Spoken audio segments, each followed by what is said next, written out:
It's episode 354. Lopez Radio, a Lopez and Sheets edition. First time, long time. LSBS, we like to call it. My name's Lopez. Long time. First time, long time. I guess I could maximize your window there. I mean, do you want? You really Yeah, of course. There we go. Oh, okay. There, you look better. All right. Oh, thank you. You look better. You look like shit when you're tiny, but once you expand, you look great. You can follow Sheets at Sheets Live on Twitter. You can also check them out on the Twitches, twitch.tv/Sheets Live. So be sure to check them out there. Are you on a hardcore schedule right now, or just whenever you're able? Whenever I'm able. I was actually going to stream. Uh-oh. I think we lost him. We lost him.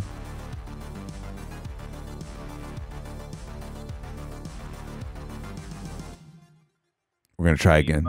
Whenever. Why did I get huge all of a sudden on my screen and then it'd go back to the two of us? You froze, so we'll have to restart you where you were. You said I asked you if you had a consistent stream schedule, and then you froze. You were like, "Oh, really?" Yeah, you froze.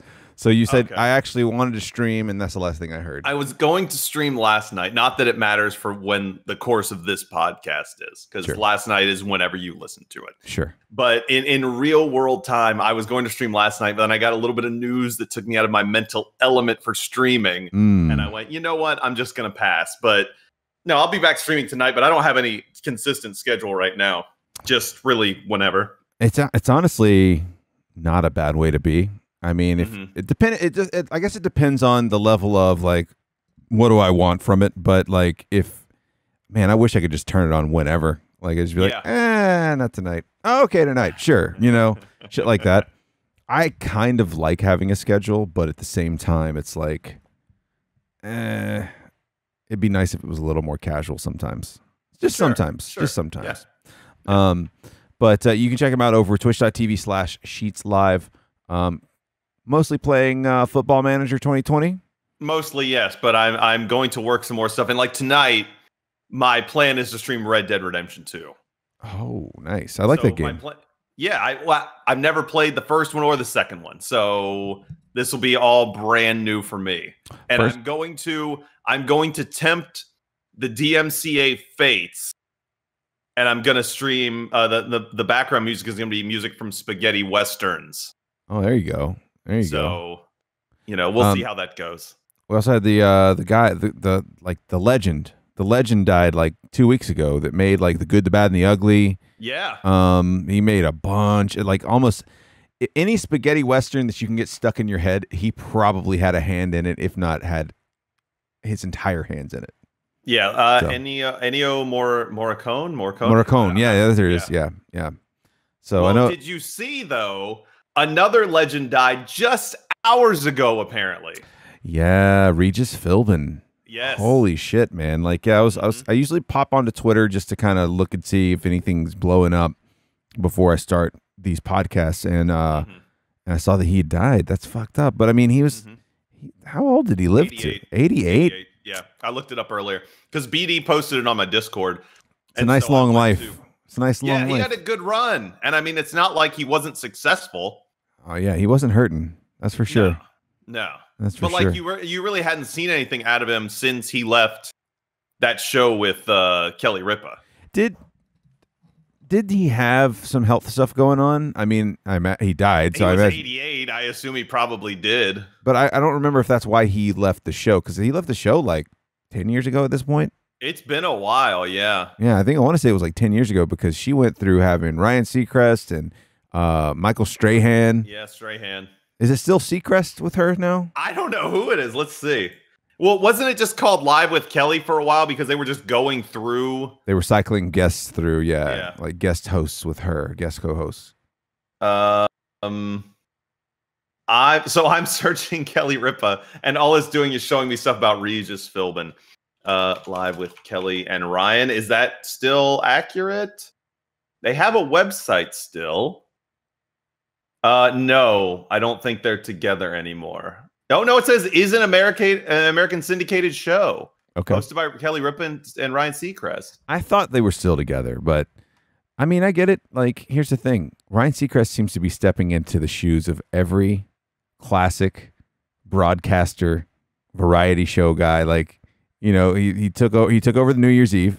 Yep, Dick Clark. Dick Clark's rocking New Year's gig. Mm-hmm. He took over. I don't know if he still does it. He took over the weekly top 40. Yeah, he took over Casey Kasem's top 40. Mm-hmm. He has I don't know if he succeeded anyone in his morning show. He still does a radio morning show, I think. That dude, didn't he work in Atlanta? Because I feel like Kevin used to tell us he knew Seacrest. Star 94. He was an intern there, and I think he actually was a jock on there for a while. Kevin, who was our first PD. Take a drink. Take a drink.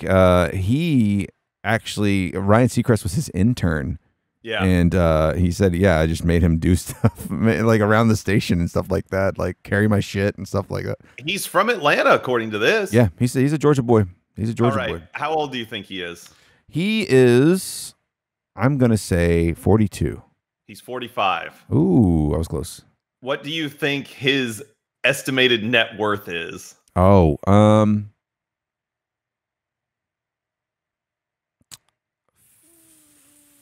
50 million.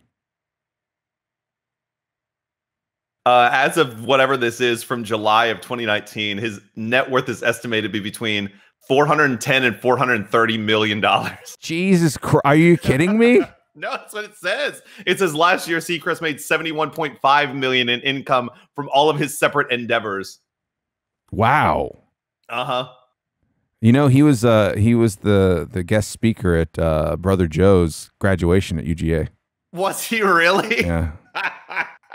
He was. And it was good. It was a good speech. I think you can find it on YouTube. I think if you just type in like Ryan Seacrest UGA graduation, it's only a few years ago. But and I'm sure it probably was. He had a 2-year on and off again relationship with model Sarah Jean Underwood. He began dating Juliana Hough in 2010. In 2016, that's where he gave the speech. In 2017, dating Shayna Taylor, who apparently is a model. Sarah Underwood's pretty foxy. Mm-hmm. She's pretty foxy. I don't know about the other two. I imagine they look great. Yeah, right. Well, Julianne Hough, she did something, was it? She was something. Oh, Dancing with the Stars and some other shit. So okay. I don't know about the model, but good old Ryan Seacrest taking over all the old men's jobs. Well, I mean, they're dying, so he might as well take them. It's amazing that there's not like someone else, you know what I'm saying? Like amongst all those things. I mean, he obviously he was a jock in Atlanta on Star 94. His big push came from being the host of or MC of American Idol. Either way. More of an MC, I guess, than a host. But I mean, it's just amazing how like I wonder, like I would love to talk to him and be like, did you ever like I guess no one can really think, oh, I'm going to be a fucking worth $400 million one day. By the time I'm 45. By the time you're 45. Can you fucking imagine? I mean, I'm only 7 years from that. Yeah. That sucks. You got time then. You got time. I can get to 400 million. I could do it. So he started on American Idol in 2002. Right. Position of co-host. Yeah. But he's been hosting shit since before then, according to his Wikipedia. In 1993, he hosted the first season of ESPN's Radical Outdoor Challenge, which is the most 1993 TV show title ever. Sponsored by Doritos and Mountain Dew. Yes. Right. He also hosted 3 kids game shows, but this is Gladiators 2000 from 94 to 96. I remember that. Wild Animal Games in 95 and something called Click in 97. Oh, I thought you were going to say Wild and Crazy Kids. I was like, no, whoa, God, really? That'd be amazing. No, the only person to go from any of those to like stardom is probably Mike O'Malley going from Guts to being on like a CBS sitcom. Yeah. Right? Yeah. Yeah. What happened to Mo? Mo doesn't like she didn't go on to anything. And then like none of the other hosts, like the dude who hosted Stupid Legends of the Hidden Temple didn't do anything. Fucking Double Dare guy, Mark Summers. He went on to do How It's Made, right? Yeah. He did How It's Made. On Food Network. He did a Food Network show. Well, he did something on History Channel too for a little while. Yeah. How It's Made or something like that. Maybe. Yeah, but he did do that, and he did something on Food Network, like you said. Yeah. So he did some other things, but it wasn't. He didn't really take off until American Idol. Yeah, that's fucking nuts, man. Yeah. It just makes you wonder, like, I don't know, like, what sort of, how much shit do you have to miss in life, like, to just be constantly doing that until you reach that point? And even now, I bet he's still missing shit in life, because if you're on with Kelly Ripa every day, you host a morning show every day, like, you're a host for all these fucking shows on network TV. I mean, Rockin' New Year's only happens once a year, so I mean, I can get that. Yeah. But it's fucking nuts, man. He's got to be so fucking busy. Like, there's a trade-off. Yeah. There's a trade-off for all that money. Do you watch any of the New Year's programming, the New Year's Eve programming? It's been a long time. It's been a long, like, I think we watched, maybe the last time I did that was probably 4 or 5 years ago. And it was just a glance, like, because I don't really watch live TV. Like, live TV doesn't really happen for me. So it's not really, so we had access to direct TV for the past couple of years, but we just realized we're never watching the shit. So why? What about you? I mean, usually what it would come down to, if we were at home, we would probably not care about it until it was about 5 or 10 minutes before countdown. And then just put it on whatever one didn't have Jenny McCarthy. And then and then just watch the countdown, and then we would just do whatever. I mean, it isn't like must-watch programming like it was once upon a time. The last time I can remember legitimately sitting down and being like, oh yeah, here we go, countdown, was probably 1999 to 2000, and I watched the MTV countdown. Yeah. Because that was such a big fucking deal going from 1999 to 2000. I remember that. I remember being at, I don't know if you remember Josh Cheek, but I remember being at Josh Cheek's place, watching the 99 to 2000 click down. And, I mean, it just used to be such a bigger deal. Not that it's not a big deal now, but like the TV portion used to be a much bigger deal. MTV did a big thing. Like, everybody did a big thing. And, MTV, obviously, with their lack of actual active personalities, they're not going to do any of that. They don't do VJs and shit like that anymore, I don't think. I mean, I don't know. I don't think they show videos, so why would they have VJs? Yeah, that's true. I would like to point out, because I have this Wikipedia page for Ryan Seacrest pulled up. Yep. He looks like he has jaundice in this picture. He looks like he's yellow. He looks very sick. He does. He looks ill. Poor guy. Yeah. Poor fella. Oh yeah, poor fella. Poor Ryan Seacrest. Poor almost half a billionaire. Yeah. He's doing just fine. Thousandaire. Well, here's the thing though. I mean, I've seen where, like in morning shows and in radio shows, they'll do, they'll have a camera running and they'll show clips like on Entertainment Tonight or some shit like that. Like, Ryan Seacrest was talking about blah, blah, blah today. And they show him in the studio, and he does look like death in the morning, like bags under the eyes. Like, you literally, I think sometimes when you work that hard, you shave some years off your life, a little bit. But I don't know. Then, like, you got Regis Philbin, 88. Like, a lot of people who do nothing can really just fucking hope to get to 88 based off their health. I love that. I don't know. You just said. I don't know. You sounded like, who was it? Sid in one of his promos. I don't know. Oh no. Luger.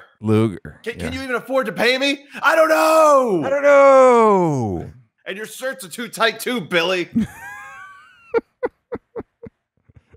My favorite part of that, I don't know what it is. That clip is just the guy at the beginning. You could tell like he's at a stop, and like, but he treats it like he's running up to him. He's like, Mr. Luger, Mr. Luger, Mr. Luger, Mr. Luger. And he has that awful outfit on.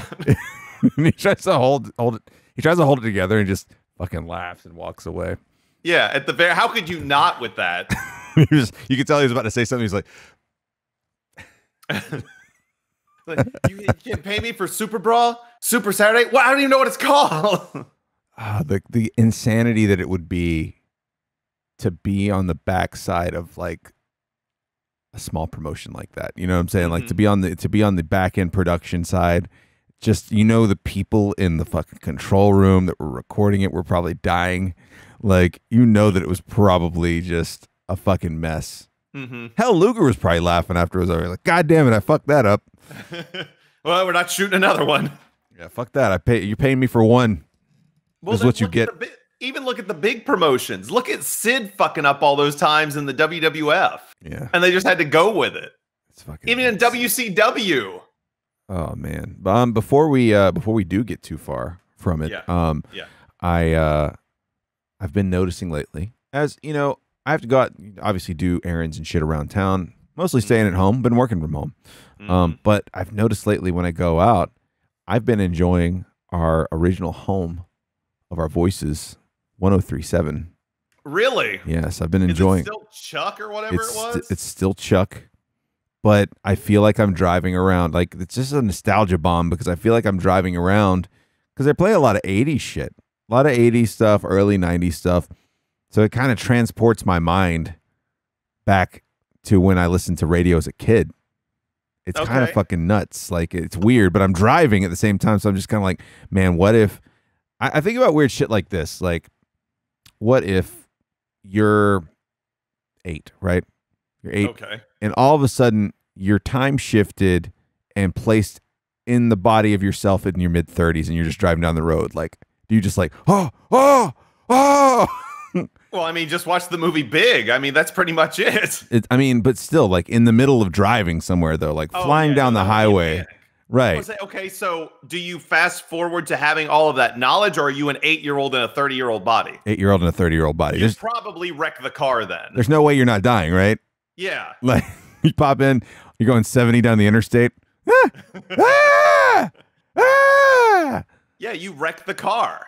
So, I don't know. I think about weird shit like that. Like, my brain just gets transported back. Like we've talked about before, you hear songs, and immediately you're thinking about, oh, fuck, I remember listening to this song.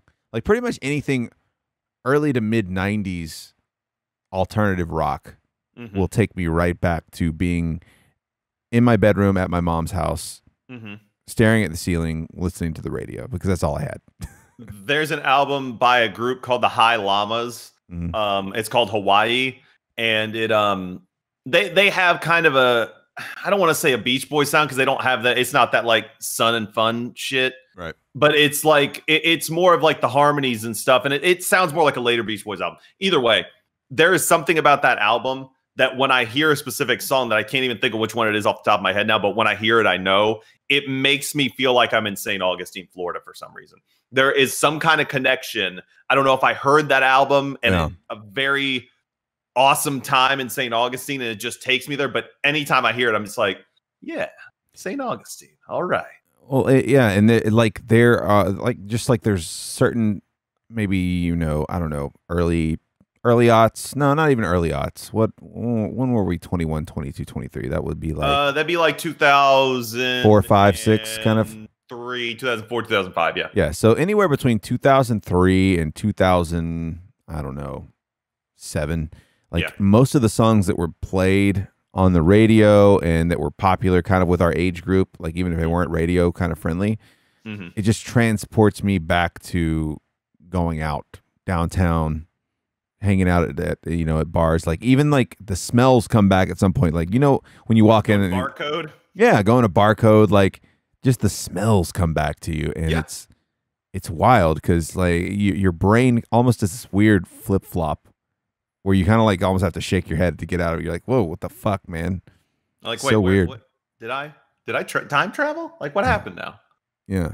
And I wonder if that's like something that as you get older that intensifies, or if you just kind of like, because you do meet a lot of like older folks, like say our parents' age, right? That some of them obviously just talk about the old days all the time. Shit, I talk about the old days all the time now. I know. But there's research that people with dementia or Alzheimer's, that if they show no other like if they're struggling to try to get them to sort of communicate, right. that if this study has shown that if you play music from their era, that all of a sudden they're remembering every word, they're able to come out of it, and it's triggering something in the brain that's just it's connecting some synapses or something. Yeah, there's a book by a guy named Oliver Sacks. He's an author and neurologist. It's called Musicophilia. It's Tales of Music and the Brain. And it's all about how music does things with the brain. Have you read this? I have it, but I haven't read it. So Musicophilia.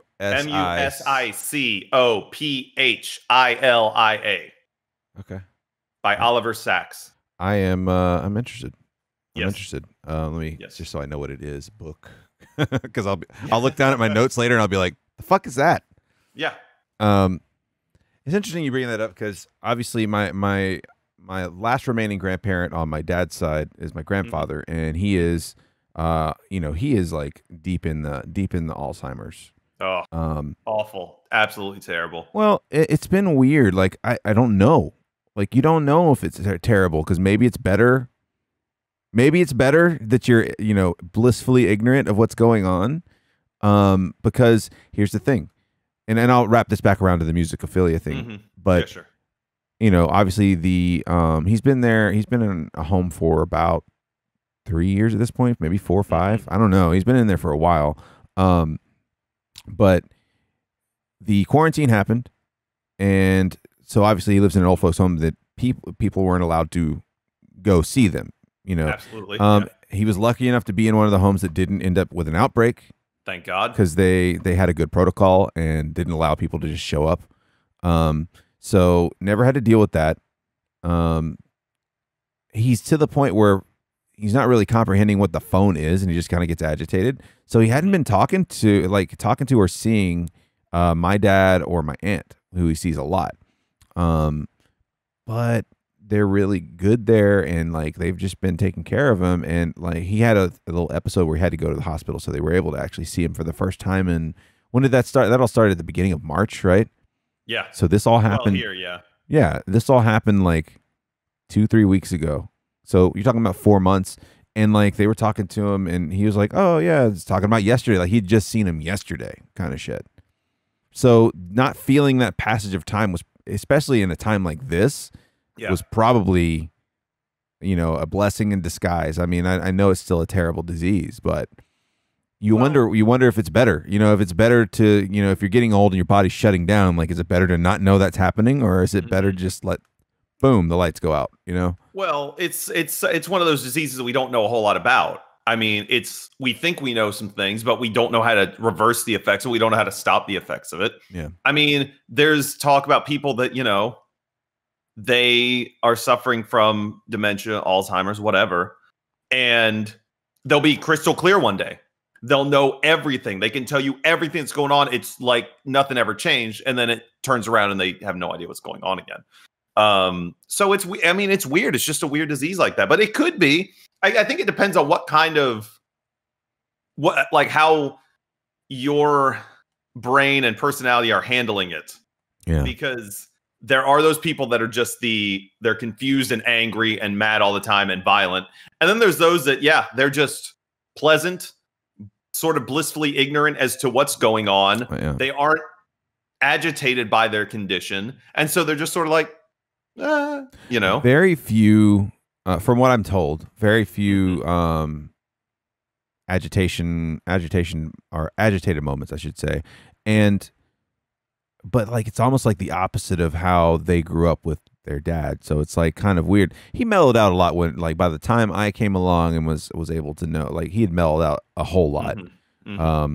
But apparently it's just like he's super pleasant to be around, and he's always been pleasant to be around, but he was just kind of, he's a Hispanic hard ass father back in the day. Apparently didn't really like music being on in the house. It was just kind of a hard ass. My grandmother liked music, but for the most part, when he was home, he didn't want to hear the shit. He was like, I don't want to hear the shit, kind of thing. Yeah. But now it's like he's doing a lot of drumming.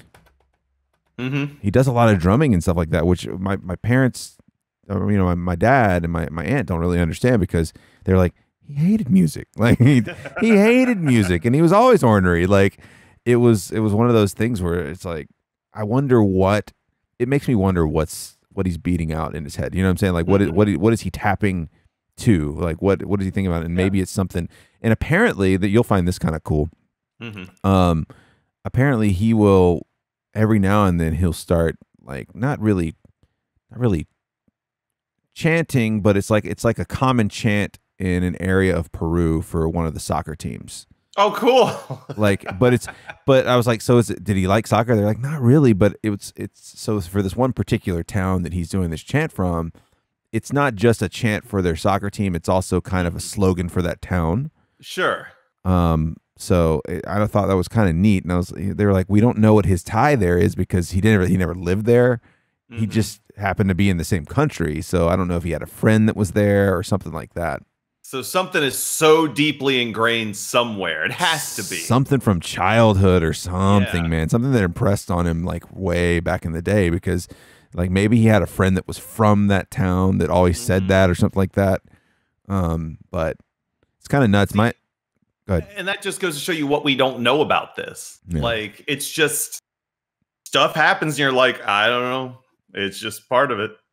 Yeah, it's kind of weird. And like to hear stories about him from back in the day is kind of fucking cool. Like my favorite story is, he had quite a few brothers and a couple of sisters, big Catholic Hispanic family. And apparently one of his sisters got married to a dude who seemed okay, but ended up being abusive. And I guess she showed up one time with some markings, and the next time everybody saw him, he had a broken arm. like apparently my grandfather and his brothers were just like, we'll be back in a little while. And next time they see this guy, he's got like a fucking broken arm. I have heard a very similar story because my dad was, how many brothers? He was one of 4 boys and I think 2 girls. Yeah. And I don't know the specifics. I don't remember the specifics at this point. I think one of the girls came home one time and had been roughed up by whatever guy it was. And it sounds like the brothers went out and beat the shit out of him. They made sure that it didn't happen again. Yeah. That's what I'll say, because I don't remember the specifics of it, but they made sure it didn't happen again. I'm okay with that kind of justice. Yeah, right. I'm actually okay with that. Yeah, it's kind of wild, because I don't know, like from the way they tell it, it's almost like the way they kind of conducted themselves the way a mobster would, but they weren't involved in any kind of like organized crime. They just didn't put up with bullshit. They were just very serious people. Yeah. But I mean, like, I still think about my grandfather, and I think about like the balls it takes to not be able to speak English, to immigrate to America, start a business and do well. Yeah. It's just fucking nuts. I mean, I know that he had a lot of help from my dad and my aunt who were able to speak both languages, but at the same time, kids probably only have a small hand in you starting a fucking business. Yeah, right. Working on people's cars in the fucking South in the 60s. You know what I'm saying? Like, that's fucking nuts. Did he ever get to the point, or has he ever gotten to the point of speaking any kind of English? Oh, yeah. Very broken, or is it pretty decent? Yeah, him and my grandmother could speak broken English, and so we could communicate with him. I didn't really, so I never learned Spanish, obviously, and because my mom didn't speak Spanish, so it just never got spoken around the house.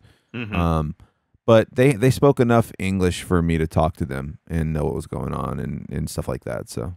Yeah, you never learned English, contrary to any time we would go anywhere and random people would come up to you and speak Spanish to you. Oh my God. Yes. Restaurants. Any of it. Yeah. So, I mean, I often think about that, man. It's like, man, the balls it takes to just be like, I'm leaving an entirely different continent and going over. And not to take away how difficult that is, because that absolutely is. Sure. In a time frame where racially, like a much I would say it was more difficult then. Yeah. But like in a time frame of America where you could probably I say easily, but know that I don't mean easy. You could easier than now start a business than it is now as someone who can't speak the language. Oh, sure. Like you could probably get by with it then, as opposed to now where you would just get shit on immediately if you could even make it into the country. I think it depends on the area, because obviously you go to places like Gainesville has a huge Hispanic population. You'll probably walk into some of those places and no one can speak English. But I mean, true. I think it just depends. Like it definitely is easier now for that kind of situation because you can find where everyone's at than being like we're one of 3 or 4 Peruvian families in town kind of thing. That's true. Yeah, that's a good point. Yeah. So I mean, it could be that they had some good folks that were already here to help them through that, and I think they did. So, but still the balls. Like, can you imagine just being like, "Hey, I'm going to do the reverse. I'm moving down to South America and I'm just going to start a business." Fuck it. Oh, do you know the language? No. Mm-mm. Do you know anybody down there? No. I'll figure it out. Yeah. I'll just go and we'll see what happens. Honestly, it doesn't feel like a bad idea. Yeah, right? It doesn't feel like a bad idea. I feel like I could put something together. Figure something out. Yeah. So you mentioned 103.7 Chuck FM. Sure. So I brought up the last songs played. Yeah. Because you said, "Oh, they're playing 80 stuff, makes me feel like a kid." I didn't realize how like absolute, like you're 100% right. So these are the last songs played, and I've let it refresh since we've been sitting here. Never Surrender by Corey Hart. I can't tell you what song that is. Mm-hmm. Before that, Frankie Goes to Hollywood, Relax. Before that, Ozzy, Crazy Train.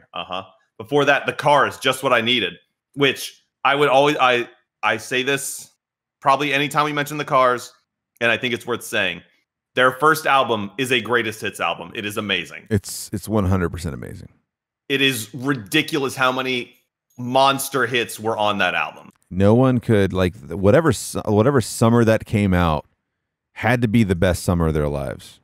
Oh, right. Let's see. Jesus Christ, man. Can you imagine? Their debut, titled The Cars, was 1978. God, what a perfect like time period for that shit. Good Times Roll, My Best Friend's Girl, Just What I Needed, You're All I've Got Tonight, Bye Bye Love, Moving in Stereo. Amazing. Like, that's their debut album. I can't. Yeah. Prior to that song, Lucky Star Madonna. Before that, Cure, Friday I'm in Love. Before that, Van Halen, Jump. Yeah, they're leaning hard into the 80s stuff. That's probably why I'm liking it, because it's mostly an 80s station. You might see, I got a random Hootie and the Blowfish song the other day, but that's fine. Well, like, so OMD If You Leave. Then 30, 45 minutes ago, When I Come Around by Green Day.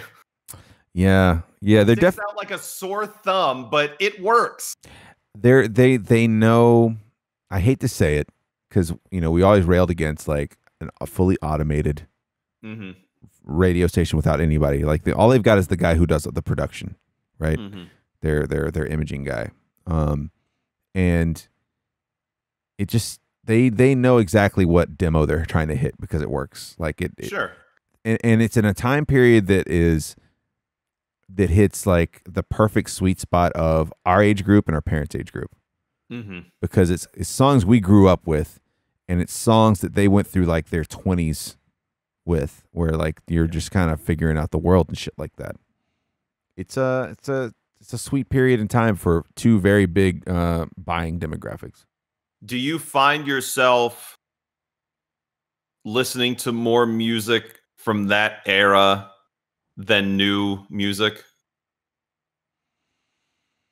Yeah, I do. I mean, I still listen to new stuff, but that's easier to turn on and kind of do shit with. I feel like I don't have to focus on new music. It just it's harder to get into a flow of doing something when you're listening to something unfamiliar. Because you can turn on something like an 80s station, a 90s station, 60s, 70s even, and you pretty much know what you're going to get. Yeah. It's not going to take any kind of, because if you're anything like me, if I listen to to newer stuff, if I hit something where I'm like, I'm not really feeling it, I will jump. As opposed to one of those classic stations, if I hit something that I know but I'm not a big fan of, I'll probably leave it and wait for the next song. Yeah. If I'm doing stuff. Sure. Is it a comfort thing? Is it like a familiar like? Probably. But if you're obviously if you're driving, it's easier to just pop the the button and go to the next thing. I'm bad about that. I'm so bad about that. Yeah. I mean, even sometimes when you're like, "Fuck yeah, this song," blah blah blah. Even in the middle of it, you're like, "All right, cool. I heard the chorus. I heard the hook. Let's get out of here." I've heard all I want to hear. Yeah. Yeah. I don't know. I think it's a comfort. It's a comfort thing. But new music isn't bad either. It's just it's harder to. Your brain gets full. I think you just start to kind of get full with things like. And time is limited, and I'm not in the car nearly as much. So it's like that most of my music listening happens when I'm streaming. Honestly, it's I have something on in the background, which has been kind of limited now. With DMCA's and stuff like that. Which is stupid. It's dumb. I can understand. Look, I think that honestly, as long as I've been popping some normal stuff in now and again lately. But I think as long as your stream isn't centered around that, if it's not at the forefront, like if you keep it low in the background and you're talking and doing whatever, I don't think it's a big deal. But if you're cranking it up and letting the music play and not really, just kind of walking away and letting it be like a radio station, which is kind of what an idea I had and I wanted to do at one point, but I guess that's not happening. But I think as long as the music isn't the focal point, I don't see why it would hurt anything. I always struggled watching those kind of streams. I would jump around and try to tune into other people doing Football Manager or even people doing FIFA or something like that. And I would turn on these streams where people had music absolutely blasting. You can't do that. And it's like, I couldn't watch it. I'm like, this is not fun to me. This is not entertaining to me. I can't understand people playing a video game with full volume music. It's not at all. There's a couple of people like, and I think they're really good, and I think they're very talented broadcasters. But there's a couple of people that I've watched where I'm just like, how are you playing like Dead by Daylight, for instance, with full volume music? Like I don't. Especially a game like that where you're reliant on audio cues.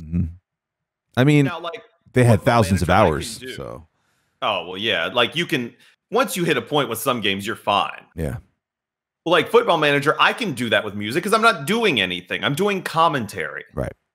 So, I mean, that's doable, but I still don't have it blasting. In fact, most of the time, chat's like, I can't hear the music, turn it up. Yeah. I can hear it fine. Yeah. That's all I care about. I want to be entertained. Me. Yeah, that happened to me the other night, too. We were playing golf with friends, and I had music up, and they were like, I can't hear shit. And I was like, okay, I guess I just had it low in the background because I was talking, so sometimes it's tough to talk over words. But yeah, you want to find that balance where it's not drowning you out too. So, oh sure, yeah. So someone else died. The dude, one of the founding members of Fleetwood Mac. Oh shit. Yeah, what's his name? Where are you at? Honestly, I'm not a big fan of Fleetwood Mac. Peter Green. Everyone always gives me shit for it. I just can't. I can't get into them. Yeah, Peter Green. Yeah, me either. I mean, honestly, it's like I know they got some good songs. I do, as a child, and even now, I still love Stevie Nicks. Yeah, big Stevie Nicks fan. Yeah. I like The Chain. I like that song, The Chain. Yeah, that's about as far as I go into the Fleetwood Mac stuff. But and that's the thing. That's just a preference, right? Like you don't hate it, but sure. It's not like something you're going to seek out. Maybe. No, and I mean, once upon a time, I would have been like, "Oh, I hate." No, I don't care. They don't appeal to me. There's a certain time period as humans, I think, and I think it's teenagedom through most of your 20s, where when something's just not your thing, you feel like you hate it. Yeah. You feel like you hate it. Like now, Fleetwood Mac could come on the radio, and like I'm like, okay, like I'll just leave it. It's like you said, it's not something I'm going to jump up and turn the radio for. Yeah. but it's also not something I'm going to seek out. Yeah. I've always kind of felt that way about them. I felt that way about Nirvana, honestly.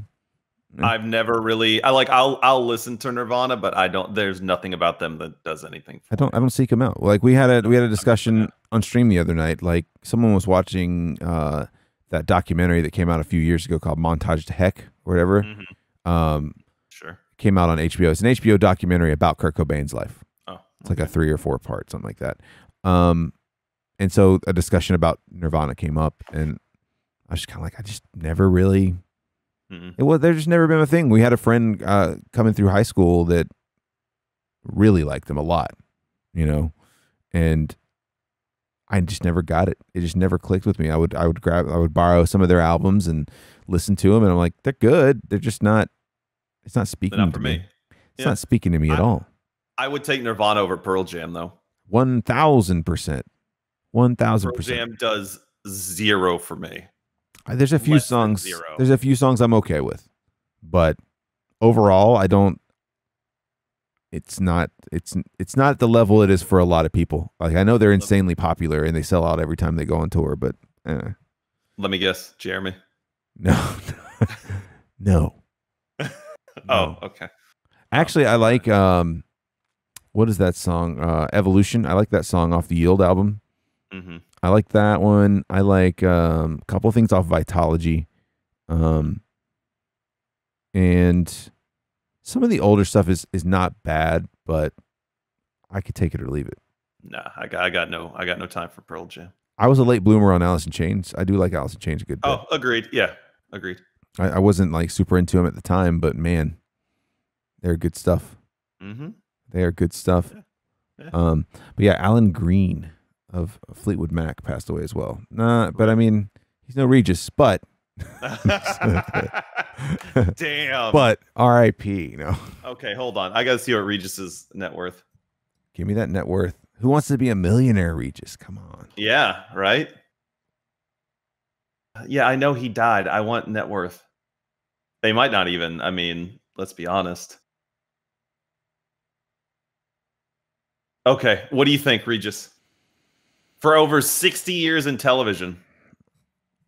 Don't let that cloud your judgment, though, on what your guess is. All right, let me ask one question. Yes. Higher or lower than Ryan Seacrest? Oh, lower than Seacrest. You think that's because of the years? Because of the time frame. Yeah, I think it's because of the time frame. Much lower? What do you define as much? Half. It's higher than what your guess for Ryan it was. Oh, okay. It's between your guess and it's between 50 and 400 million. I'll say 150. 150. Really? Yeah. What? That's what it says here. This is November of 2019. It says these days Philbin's net worth is estimated to be around 150 million. Wow, that's still fucking great. I'm curious about something now. It's great at any age. Yeah. Oh, yeah. Okay. Casey Kasem, what do you think when what this was? It doesn't have a date on this. What do you think?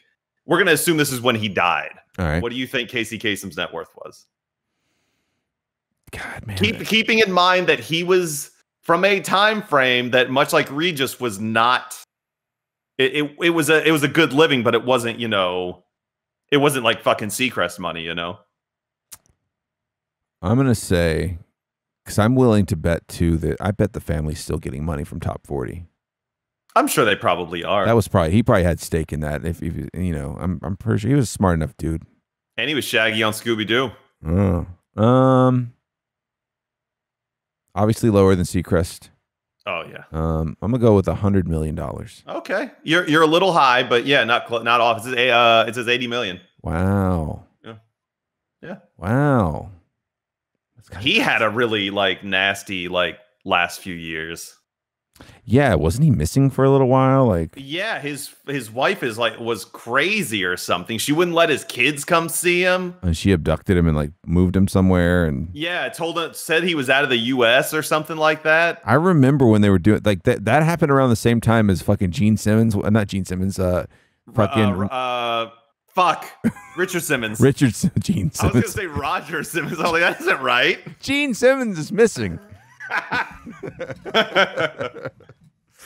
Oh, maybe that'll be the name of this fucking. Gene Simmons is missing. I'm fine with that. It'll have nothing to do with anything. Yeah. What do you think Richard Simmons' net worth is? I'm gonna say. Now I have two different numbers. They're not terribly far apart, but there are two different numbers here. 60 million. Oh, not even close. Too low? Too high. Oh, 30 million. No, still too high. This says 15 to 20. Still not bad. Yeah, right? And like, that's the thing. That's the thing. I would not complain about that. Gene Simmons is missing. I hope I get sued by Kiss. Are you going to be buried in one of those Kiss caskets? Yes. Kiss kits. Yes. Kiss kits. That would be a new Kiss branded fucking treat. How do you find Gene Simmons if he goes missing? You don't know what he looks like. I mean, you do, but you don't. Yeah, I guess not. I want to know Gene Simmons' net worth now, because that will be the real question, because he whores Kiss out for anything. Oh, I imagine it's a lot. It's got to be a lot. They're worldwide too. Like, it's ridiculous. Oh, I just found a link too. The 20 richest rock stars in the world. Oh, we're going to talk about this. Okay, I'm down. Is it you have this net worth? Yeah. All right. Higher than Regis? Yes. God, yes. Lower than Ryan Seacrest? Yes. 350 million. 400 million is what this says. Wow. All right. This article, this says richest rock stars in the world 2020. This is off wealthygorilla.com. Okay. Very reputable site. Yes. Well, I don't think there's going to be like any site that I can really look at for fucking net worth. Isn't there a networth.com? There are some of those, but this came up, you know. Yeah. Number 20, Robbie Williams, net worth 300 million. Jesus Christ. Oh, he's really big internationally. He's huge internationally. Yeah, he's not. Yeah. He got big here, but not nearly as big as he is across the seas. What band was he in? He was in a band that was known. Right? What is Robbie Williams like #1 hit on Spotify? Like what's the first Millennium. Millennium. What fucking band was he in? I thought he was. I typed in Robin Williams. Oof. Robin Williams, his biggest hit on Spotify. He is on there. Some of his bits. I'm sure he probably is. Angels, #1, 223 million plays. Damn. Rock DJ. Yeah. Let Me Entertain You. She's the One, and Feel. Wow. Okay. Millennium's not even in the top 10. Number 19, James Hetfield. Jesus. 300 million. James. 18, Eric Clapton. Net worth 300 million. Is he? Oh yeah. He's hyper he's hyper right. Hyper far right. No. Very doesn't need to hear that. Very against immigration. Like, oh no. It was never recorded, but several people talked about there was a few concerts where he would talk about keeping immigrants out of a country and shit like that. Just look real quick. Eric Clapton racist. There's an article that kind of details a few things about Mr. Clapton. The way that you use it. Bah, bah. Yeah, your words. It's in the way that you use them. Eric Clapton confesses shame over racist remarks. Eric Clapton white-splains his racism. All right. I'll have to look at that later. Yeah. Now, here's the thing. This was a while back. I'm not saying people can't change. I think people can totally change. People can totally become, like wise up to their ways. And I'm willing to, I don't know if we can kind of talk about this after, but after we go through the list, but like, I don't know if I'm completely, I think as far as cancel culture goes, I am on board to a certain extent. Sure. But when we're talking about stuff that is from the way back, you know, like when someone was like 20, 30 years ago said something or something like that. Like, I think at that point it's like, okay, well, let's revisit this with the person and find out what's going on now. What you have to navigate at that point is like, are they saying what they're saying to save their career? Or are they saying what they're saying because they actually feel that way? I think that people can actually change the way they feel. I've changed the way I felt about a lot of things when I was younger. Absolutely. So I would never want someone to hold that against me and ruin my life over it. But I don't know, the internet's a son of a bitch. Go back and talk to Lopez and Sheets that listen to Opie and Anthony and see what those two assholes are like. We were bad. Yeah. Number 17, Dave Matthews, net worth $300 million. Oh, I could see that. Fucking the frat rock guy for the ages. Yeah. Number 16, Bjorn Ulvaeus, net worth $300 million. Where's Bjorn from? What? He is an original founding member of ABBA. Okay, I get that. Yeah. You know that they came to fame because of what's that fucking movie that Will Ferrell just put out on Netflix? Is about the singing competition they do all over the world, but the U.S. is the only country that doesn't, like Eurovision. Oh yeah, I didn't know that. They were a Eurovision winner one year. Number 15, Anne Fried Lyngstad, net worth $300 million, founding member of ABBA. Oh God, can you imagine ABBA, man? Jesus Christ. Adam Clayton, net worth $300 million, bass player for U2. What? This is the bass player. Yeah, that's what it says. Number 13, Roger Waters, net worth $310 million, co-founder, lead singer of Pink Floyd. Yeah. Number 12, The Edge from U2, $340 million. Number 11, Keith Richards of the Stones, $340 million. Number 10, Ringo Starr, drummer for the Beatles, $350 million. Wow. Number 9, Gene Simmons, Kiss, $350 million. Number 8, Mick Jagger, Stones, $360 million. Number 7, Sting, $400 million. Number 6, John Bon Jovi, $410 million. Have a nice day. Number 5, Elton John, $500 million. Wow. Number 4, The Boss, Bruce. $500 million. Yep, $500 million. Number 3, Jimmy Buffett, net worth $600 million. But keep in mind with Buffett, he whores his Margaritaville shit out to everyone. I mean, how many Margaritaville fucking restaurants are there? There's got to be. They're everywhere. Restaurants. They're now starting to clothing line, right? Communities. Yeah. They're Margaritaville communities. There's the clothing line. I mean, like a weird old person's Club Med. We have the fucking the margarita maker, the fucking frozen concoction maker. That's a Margaritaville thing. Yeah. And I mean, I'm a Buffett fan, but yeah, $600 million. Number 2, Bono, $700 million. So U2 is a fucking $1 billion. Yeah. $1 billion fucking over $1 billion. Yeah. You got 2 members that are like 300 plus million, and then Bono himself is 700. That's what it says. Dude, that's like a 1 point. Wow. He formed fucking U2 at the age of 16. And it also, they misspelled, they didn't put Bono. They called him Bone. It says Bone formed the successful U2 at the age of 16. So I haven't scrolled to number 1 yet. Do you want to take any guesses? These are rock. The guess, huh? These are rock stars. Yeah. My guess, based on seeing Ringo further down, is it's going to be McCartney. It's got to be, right? I mean, he's like the fucking guy left from the Beatles. It's got to be McCartney. Right? Okay, let's see. Yeah, Paul McCartney. What's his net worth? What's Paul McCartney's net worth according to this? 1.2 billion. 1.2 billion. Whoa!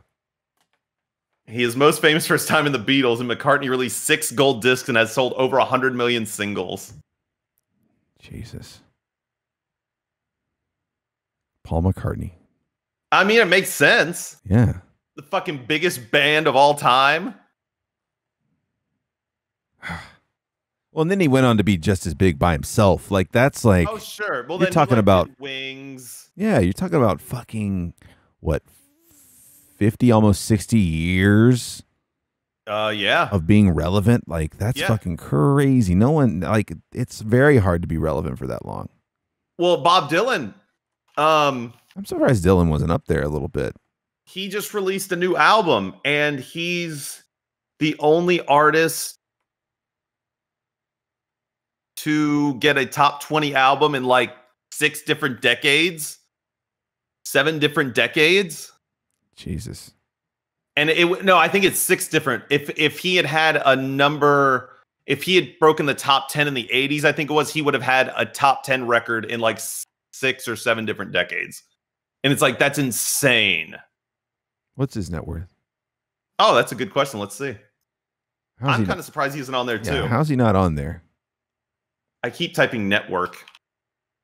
The Bob Dylan Network. What do you think it is? Well, all right, let me ask you this. Yeah. Looking at the number you're looking at, should he have been on that list? No. Really? And remember, number 20 was 300 million. All right, I'm going to say 175. 200. Okay. Yeah. Okay. Wow. I mean, but also keep in mind, just because Dylan's been around doesn't mean he was a huge record seller. I mean, that he's like a known guy. He's like a American folk music legend and a rock legend, but it's not like he's pumping out hits. I've always had a theory. If you are a household name, you're either gonna be fine monetarily for the rest of your life, or you're a horrible fucking person. That's not a bad theory. Like, I mean, because if you're a household name and you're a good person, right? You can probably, and this is even like the good person part's a debatable thing, but if you're a household name in good standing, you can probably live the rest of your life comfortably off of appearances. Yes. And then usually the other side of being a household name is, and this is just because I've been watching a lot of true crime lately, like it's probably because you've been a giant jackass and a horrible person and made the news for it. So, looking at Bob Dylan's singles discography, how many top 5 singles do you think he's had all time? Top 5 on the main Billboard Hot 100. Top 5 all time. I'm going to say 45. 2. What? 2 top 5 singles. He hit number 2 with Like a Rolling Stone in 1965, and he hit number 2 in 1966 with Rainy Day Women, number 12 at 35. Okay. I was way off. It's great. Yes. I was confident in it too. I was like, I'm going to say 45. That's probably why, I mean, like, he isn't worth a fuck ton of money. Still worth a lot. Oh, absolutely. Yeah, please. But he's not in the astronomical. He's not Ryan Seacrest, okay? No, he's not. He's worth less than Ryan Seacrest. All right, that's the other possibility for a title. Bob Dylan is not Ryan Seacrest. I still like Gene Simmons is missing or whatever. I love it. Oh God. Where in the world is Gene Simmons? Well, yeah, I couldn't think of any way to like really shoehorn that in, so I was like, Kiss Demon? Like, that doesn't really work either. Kiss Demon Man. Fuck. What was I talking? Oh, before, while we were in the middle of that, I was talking about like cancel culture a little bit. Yeah. I don't know. I think it's possible that people can change their minds about things, and I think you get to a certain age and it gets rougher to convince people of that. Because everything's not like a movie. Like, you don't have one event happen and someone's like, oh, I never thought of that. I do like black people. Like, there's no one ever like, there's never been a situation where, you know, I won't say never, but it's usually not that. It usually takes a lot of convincing. It usually takes a lot of just like exposure to things that are opposite what your thoughts are. Do you think it's easier or more difficult now than, let's say, it was in the 90s to get called out on something, apologize, and be forgiven? I think it's way more difficult now. Yeah. Internet doesn't forget, man. Yeah. Well, I mean, like the initial thing that popped into my head, which was not even remotely as bad as racism in any way. Right. Was think back to fucking stupid Hugh Grant, got arrested for banging a prostitute in his car, then goes on Leno's show, and it's a big joke. Yeah. But it's fucking joked about, and his career continued. But that's also it's not to the level of it being racist in any way. Don't misunderstand. But it's still one of those things where, like, once upon a time, that would tank your carear. That's a great source of shame at one point. But it wasn't just the fact that he got caught with a prostitute. I think didn't the prostitute like beat the shit out of him or something like that? Wasn't there like some sort of somebody got punched? Maybe he just got caught. I don't know. Maybe I'm thinking about other things. I like that story more. I like that he supposedly the prostitute beat the shit out of him.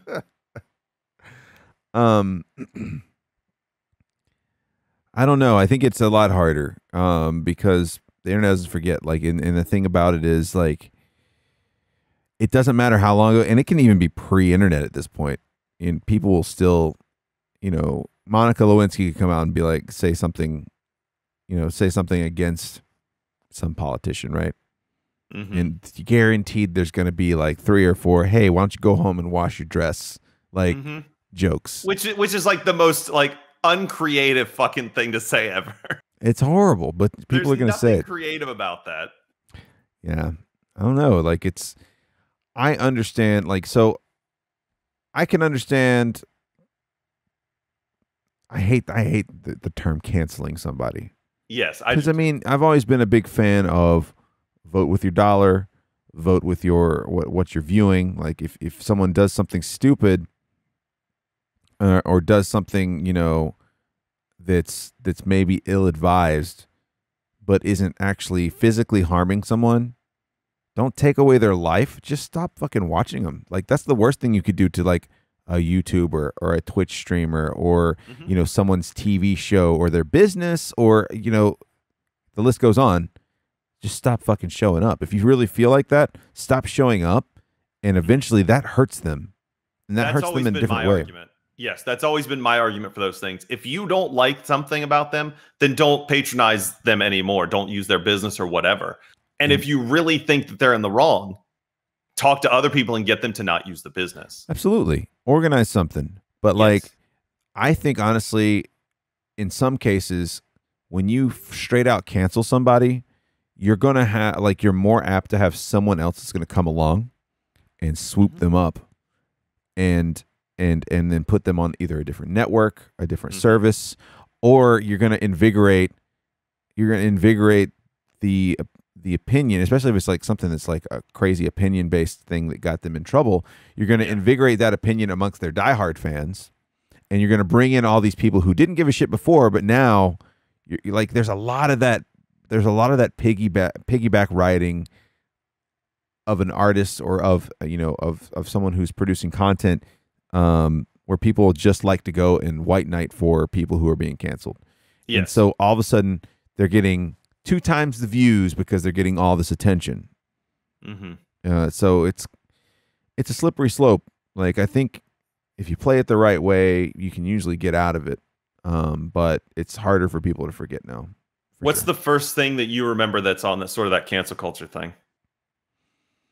The first one that stood out to you that you remember? Because my thought, the first one that I remember that was really like, okay, was the James Gunn thing with Disney. Imus. You think so? Imus, while he didn't get canceled, there was a lot of pressure on him. Yeah, and on CBS to cancel him for the nappy headed hose comment. Yeah, there was a lot of pressure. Whereas you can't just say Imus because he's had so many issues. Well, yeah, but I mean, that was like the big one. That was the king issue for him. That was what 07, 08, I think. Yeah. So it was when we got Imus. So yeah, right around then. And I know a lot of people were pushing for that, but I feel like he did the right thing. Like here's the thing.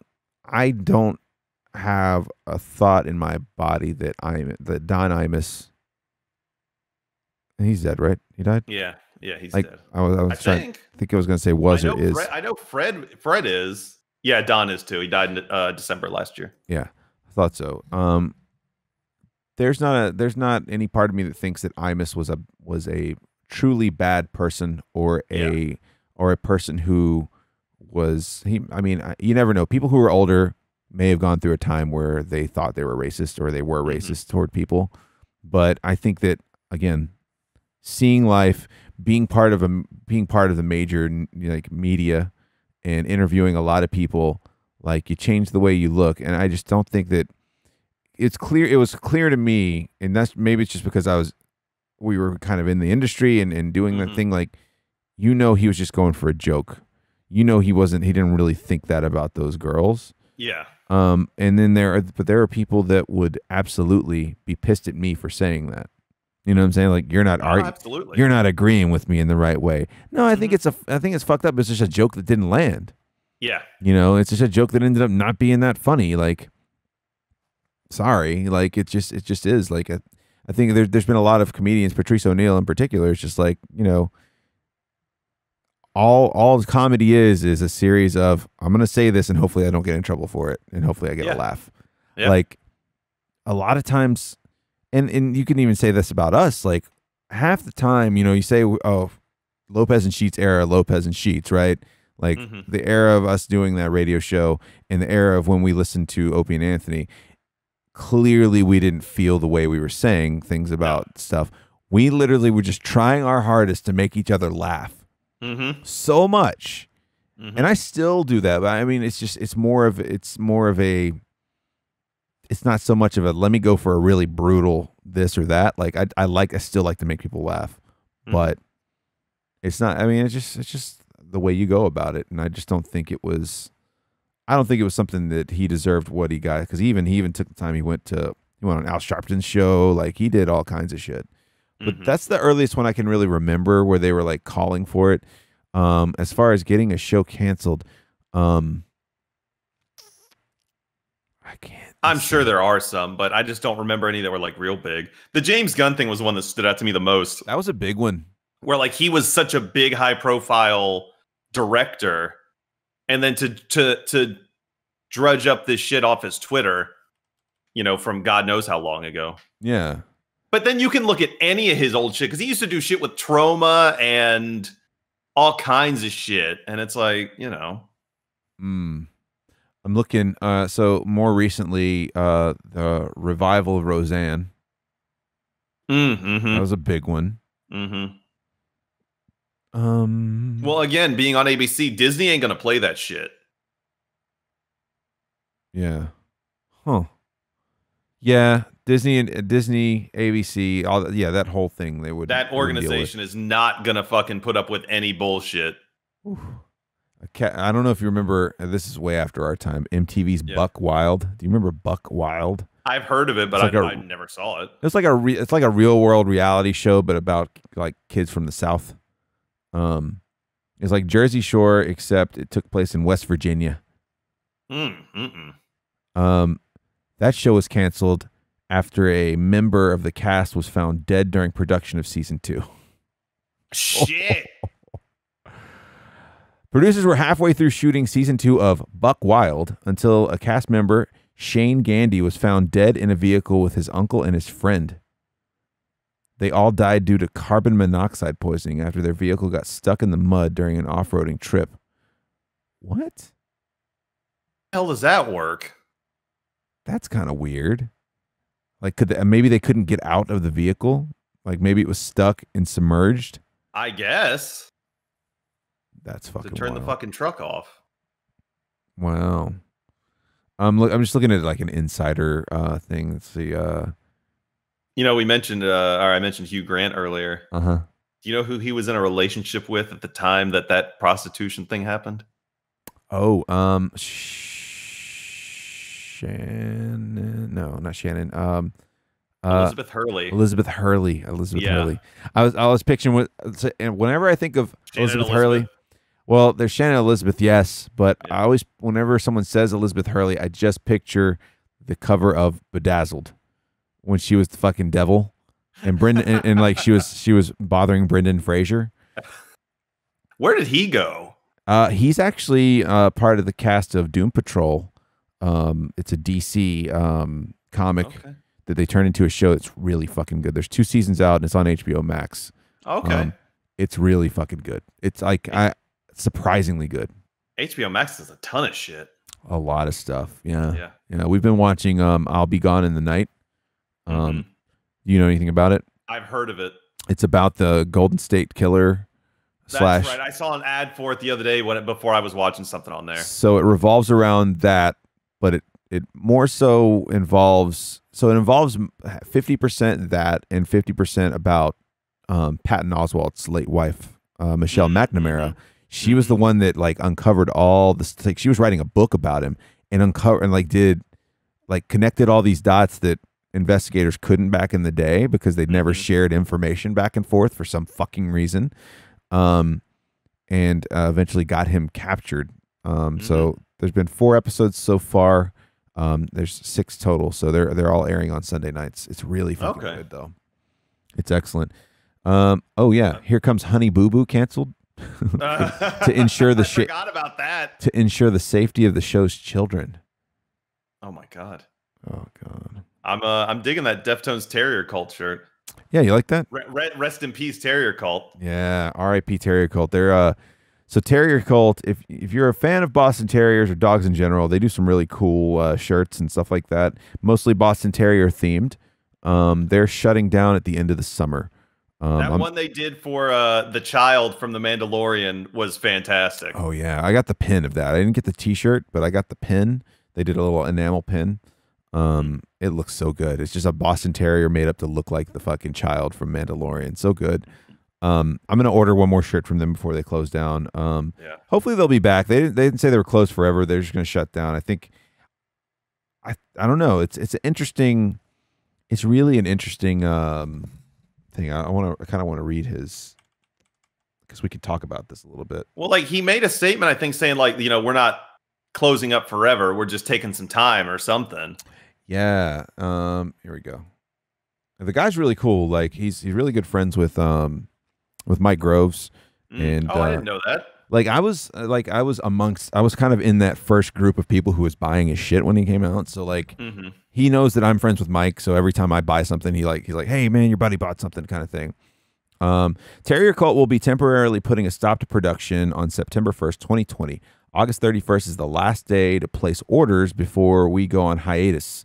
We are taking a page out of the almighty Seth Rollins handbook and will redesign, rebuild, and reclaim. The goal is to relaunch with a laser focus and be stronger than ever. When will that day come? To be honest, the answer is we're not sure. The amount of hatred and negativity that is out in the world right now has really stifled our drive and completely smothered out any creativity we have left. So they would like to be set up by the end of 2020, but they're not sure. It's an interesting way to kind of, a lot of people would lean into that. And I think that that's what he's avoiding. Like he wants to avoid probably, I haven't talked to him, so I don't know, but like, I would imagine he wants to avoid letting the way he feels about the world influence the brand, because if I had to guess, he was probably playing with some designs that would have been divisive. I'm not saying he was, but in my head, like when you say something like that, I'm like, man, he's but it's kind of wild. I think a lot of people are feeling like that right now, and I think a lot of it probably has to do with being unable to get out in the world. When you're creative, you need inspiration from outside, and if you're trying to be careful in times like this, you can't exactly normally me and the wife go on 2-3 trips, during the summer, a few different places, fly somewhere. We're not doing that this year. We are going to a wedding in a few weeks, but it's a drive up and a drive back kind of thing. More of a road trip. So not a typical vacation. Yeah, sure. I'm wondering how much of that's playing into a lot of the way people are seeing things right now. Probably. It's kind of rough. Like it's easy to get down about it, because you can sit there and mire yourself in, really, I don't want to say horrific. I mean, some of it's horrific, but you can admire yourself in really negative news really easily right now. There was an article I sent to Madam Sheets. I might have sent it to our little group too. I don't remember that I read about doom scrolling. And that's what people were doing. Was just scrolling through awful shit after awful shit after awful shit. Yeah. And so that was around the time that in our group, I was like, look, I'm completely cool with us sharing news, but I need us to sprinkle in some good shit too. Yeah. Not even necessarily like happy news, but like, let's sort of amp up a few more cute animals and people hurting themselves in funny ways and shit like that. Like it wears on you. It does. When it's just constant, it just wears on you. Yeah. So I totally get that. Yeah. It takes a toll. Like after a while, you're just kind of like, I can't deal with this. It's sort of the same reason why, I don't. So when we were looking for, I don't know if I've talked about it on the podcast, but we've got another Boston Terrier, Bonnie. Mm-hmm. I don't know if I brought it up, but we've got a new Boston Terrier, Bonnie. Bean passed away a few months ago, and when we were looking for a new dog, it's a lot harder than you'd think to find like an ideal dog to what you're looking for. Like if you're looking for, we're very much Boston Terrier people, so we had planned on meeting just before quarantine. We planned on meeting like 2 or 3 different animals at the pound. Mm-hmm. Quarantine hit, and like thankfully the ones we were looking at got adopted. That's good. So we just put it on hold for a little while, and then we kind of got the itch because Ty's by himself and shit like that. So we were like, we want him to have a buddy. And so I started looking, and you would think you would be able to find Boston Terrier puppies very easily, and it's just not the case. There's waiting lists. There's people on like 2-year waiting lists. There's people on like some crazy shit. That's nuts. I sat back, took my time, and what a lot of people have transitioned to, instead of like putting classifieds out or doing anything like that, a lot of people have moved on to Facebook to do it. So I was on Facebook for the first time in forever, looking to see who had Boston Terrier puppies, looking to see, just what the process was. And in that time, like just that little bit of time, like you see other posts while you're looking for these other things, and you're just kind of like, holy shit, this place is a horrible place to be. Like there's no reason to be here. And it's just negative shit. There's a lot of negative shit. Oh, Facebook's awful. And I'm glad we found Bonnie, and I'm glad I don't have to get on Facebook to look at anything because it's a tough thing to look at. I stopped, I think it was January of 2019. And I haven't been back on it outside of we created. So Madam Sheets wanted to watch a show on that Facebook Watch or whatever it was. And so I had to create an account for that. So we created an account for Wally. And so there's a Wally account, but it's just for, fucking around. Yeah. But I haven't I would not know how to use Facebook at this point because I haven't. Assuming anything's changed, I wouldn't know how to use it. It's just kind of, it more so just uses you than anything else. It hasn't changed much. It's still the same shit. I mean, they've updated kind of the look of some things, but yeah, I mean, Twitter, Instagram, and Reddit are pretty much that's what I use. The extent of my use is Messenger mostly, because that's where we have all of our groups. I would love to move that onto something else. Agreed. I think we've tried before. Yeah, we've attempted to. Maybe I don't know. Hey, ICQ. Discord. I mean, Discord. Honestly, you could start a friend Discord and get people to just join on it.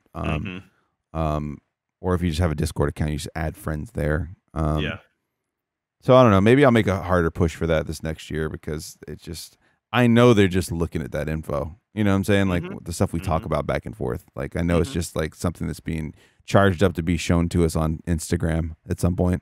I went back to try to find a link from a chat between you and me the other day, and it was removed. It was removed by Facebook. Interesting. Do you remember what it was? Yeah, I do. What was it? Nope. Okay, I got you. Nope. I understand. It was removed by Facebook. Really? It was from the chat? Yeah, between me and you, yep. Was it a link to a website? Yes. Okay. All right.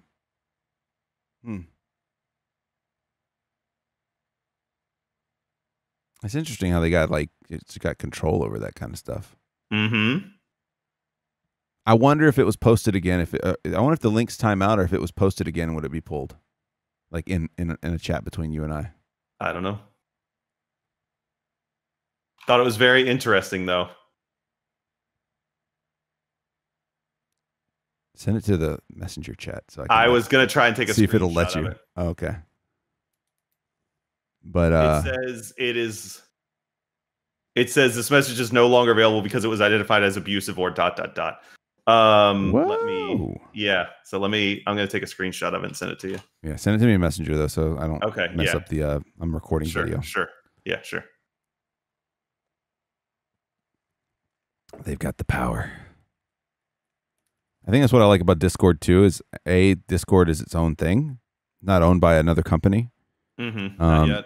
Not yet, yeah. And B, like it or not, you can't really, it's really hard to delete your history on Discord. Yeah, right. Like unless you're doing something crazy, they're really not going to step in. No, yeah. You should be fine unless you're like it's an illegal bullshit kind of thing. Right. While you're looking that up. All right, I just sent it. Let me see here. Yeah, I mean, if you want to look at it now, I mean, we're in the middle of a recording. See if that jogs your memory, but I'm not. Oh. Yeah, it does. It jogs your memory. Okay. Yeah. I know what you mean. Yeah. What was I about to? Oh yeah, I was about to. Sorry. You're good. So okay? So here we go. That's okay. Yes, here we go. Let's transition. Yeah. So you have moved back to the East Coast. Correct. Yes. Welcome back. Thank you. You fled Portland. Yes, just in time, it seems. Yeah, I was about to say, like, you guys fled Portland at just the right time before things got really weird. Yeah. Is that still going on right now, or is that? No, people that I follow on Instagram, friends of mine that I worked with, or knew or from Timbers matches or whatever, are posting stuff on their Instagrams. Yeah, that shit's still going on. I didn't realize that. So people, neither did I until it was like right before we were getting ready to leave. Did you guys? So they're just grabbing protesters, some protesters, right? Yeah, and just tossing them in vans and they're disappearing. Are any of them coming back? I don't know about that. That's what I'd be interested to know. Like, start interviewing the families. You know what I'm saying? Like, yeah. Did they come back? Did they come back? Have you heard from them? Mm-hmm. I don't know if that helps or hurts the cause to know that, oh yeah, they just dropped me off like 2 blocks away, just fucking with me. Yeah, right. But assuming, like, why wouldn't, like, say they were taken and they were released, why wouldn't they come out and be like, hey, I was taken? Yeah. Like, why wouldn't you come out and clear the air? I'm not sure. I don't know. Like, I know. Well, so you guys were out there for how long this time? 2 years? 2 years. 2 years. A little over 2 years, yeah. We just hit a year a couple weeks ago from when we were out there seeing you guys. Yep. I forget how we learned that also. We were looking something up and it was like, oh shit, this was like a year ago almost, on the nose. I think maybe Instagram reminded me. Maybe. Of a post from a year ago, and it was all the stuff from when we were out there. Yeah. What you guys didn't ever get involved with any of this stuff out there, did you? No. Was that, just because you knew it was like bullshit pops off? Like, it gets crazy in Portland. Like, people think Portland's just like an easygoing town. Like, there's an intense political undercurrent in that town, and it's really fucking violent. It can be, yeah. No, we never got involved in it because, I mean, while, our thoughts are our thoughts regarding everything going on with it, it was that... that is too combustible of a situation where you do not have any kind of control over what's happening, and who knows what's going to happen. Look, people are fucking disappearing on the streets. Yeah. Like fucking federal officials are driving up and making people disappear. Well, and even I'm not getting involved in that. And even before that, like, white nationalists and Antifa would clash all the time. Yeah, Proud Boys and Antifa would clash in downtown all the It's time. like gangs in New York shit. Yeah. Yeah. Well, and I mean, so Portland is obviously, so Oregon as a whole, if you look at the land coverage, is a very, very conservative Republican state. But population wise, it is a very liberal state. And it's all because of the valley there where Portland and going down through Salem and Eugene, and even over to Bend a little bit, even though that's not in the same area. Yeah. That's a very liberal part of the state, and there's a massive population there, and it carries the politics for the entire state. That being said, there are a lot of very, very conservative people in the state, and they know that they can push buttons if they go into Portland and fuck around, and it happens. And so they do. Yes, they do. And I'm not saying either side doesn't fuck with the other side, because they both fuck with each other. Yeah. But it's just, you know, one side seems to push the buttons a little more. I mean, and it goes back to what we were talking about with shows and cancel culture. It's like, fucking speak with. I mean, I guess here it is. I think one side, obviously, the side that is very much being controlled by a big concentration of population. They're probably very fucking upset. You know, they're probably really frustrated because there is nothing they can really do. Because like, if you don't have enough people to vote, you don't have your side's not going to win. Yeah. So it's easy to say, well, go to the polls, motherfucker. You know, that shit occurred in Oregon. It probably didn't get much play outside of the state, but there was I forget what the legislation was, but I mean the Democrats control the government in Oregon because the population. There was something that they were going to pass, and the Republicans didn't like it, so they left the state. The representatives and I remember that one went to like Utah or some shit, right? And a bunch of them went to Idaho and holed up with some militia there because the governor was going to use the Oregon State Police to go get them and make them come back to do their jobs. And they were like, well, we're not going to do it because they're just going to pass the legislation. Motherfucker, that's how it works. Yeah. That's your job. Your job is to convince people to vote for you so your way, so like you can pass the legislation you want, or you work out a deal. If you don't have control, you can't pass things. That's how it works. Right. That is how this shit works. And so they only came back when the Democrats in Oregon bent over for them and neutered whatever bill they were going to pass, which is insane to me. Yeah, that's a little bit like, all right, you guys are going to act like babies. We're going to reward you for it. Yeah, to me, it's like, okay, don't show up. We'll fucking pass it anyway. If you're not going to show up and do your job, then I guess you're just abstaining from voting. What do I need you for? Yeah. Yeah. If you're that to me is the idea. If you're not going to show up, then you vote that you're abstaining from voting. And so, hey, we're going to pass it anyway. I don't understand, man. I don't understand why you just bend over for that, but what makes me laugh about both the Democrats and the Republicans when they have control of the House, the Senate, and the presidency, and they don't pass things, and then they lose, let's say the Senate or the House, right? And they go, oh fuck, we can't get this through now. You had control. You could have passed this at any time. What are you gonna do? Now you're making excuses. Like, think about how long people have bitched about the Electoral College on both sides. They only bitch about it when it goes against them. Since at least 2000, right? When the shit between W and Gore happened. How many times have either the Republicans or the Democrats had control and would have been able to pass anything to get rid of the Electoral College and haven't? I agree. I don't know. It just seems like it's a constant stalemate tug of war where a side has a chance to win and they just never take the chance to win. Yeah. Yeah. It's fucking weird. Yeah. And I just can't wait for 2020 to be over because I know it's just going to get worse. I was going to say, you think it's going to get better just because it's not 2020 anymore? No, it's just going to get worse. Like, I mean, at least we can get past whatever this fucking November is going to look like. Yes. Just get past it. We can know. Let's rip the Band-Aid off. We can get there. And it's got to look one way or another, right? Like, It has to look... It's trending a certain way.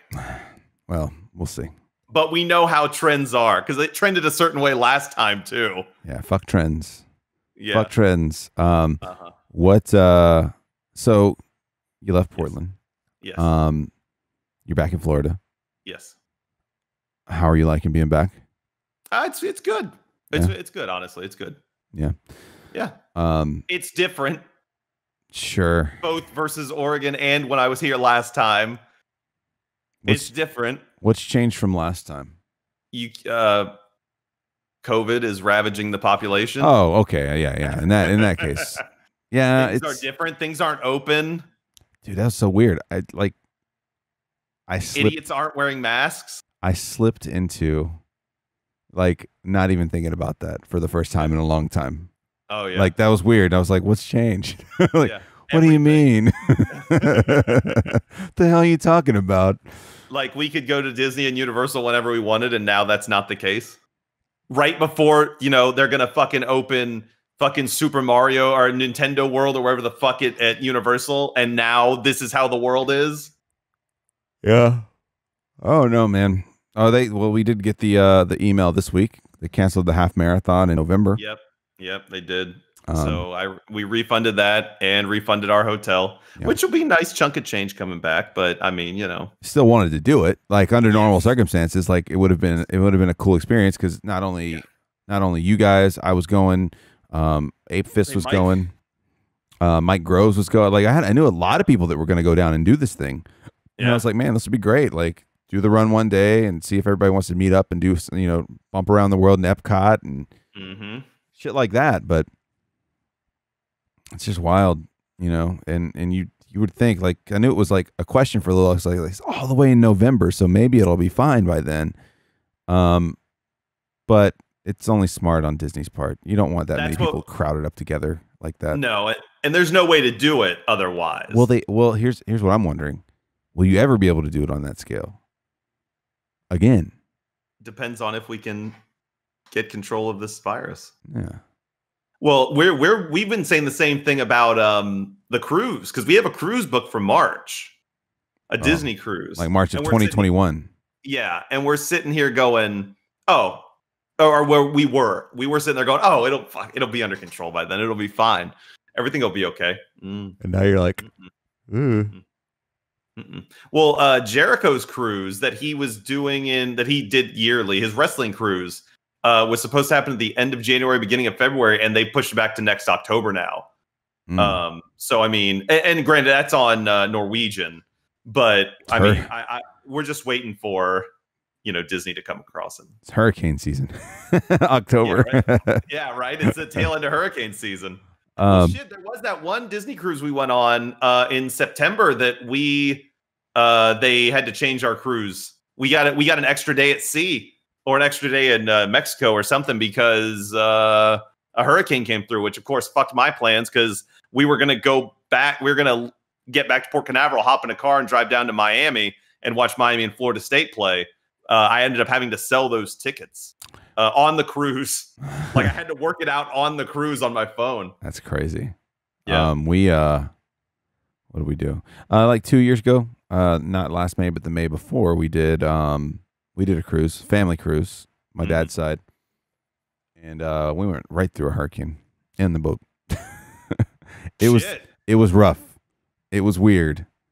I'm sure. We're sitting in one of the dining rooms for breakfast one morning, and you look out the window and you see waves going.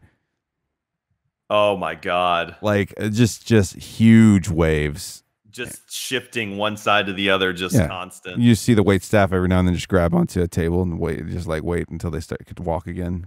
That's that shit you see on that subreddit, the thalassophobia or whatever. Yeah, I hate that subreddit. I love it.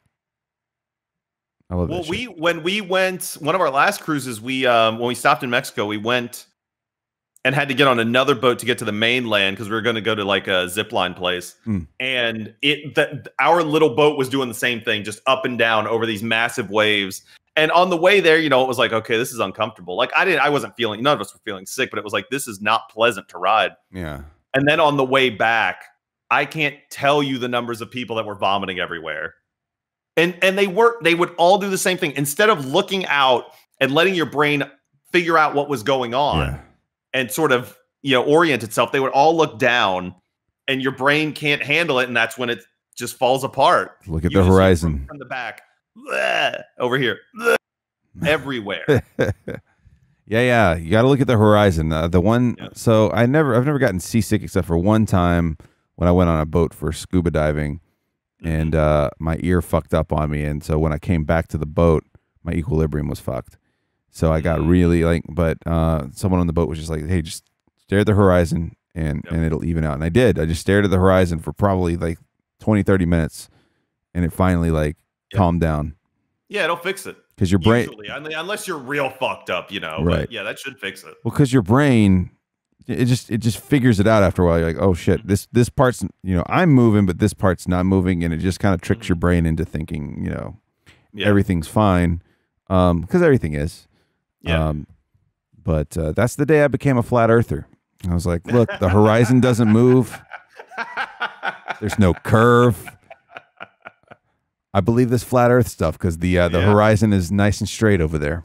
We're gonna fall right off the edge. Oh shit, man. So we are in the process of doing so during quarantine we've had so many projects we've done around the house. Some painting projects, some remodeling shit. We had a bunch of landscaping done because the water was, how the house is on a hill.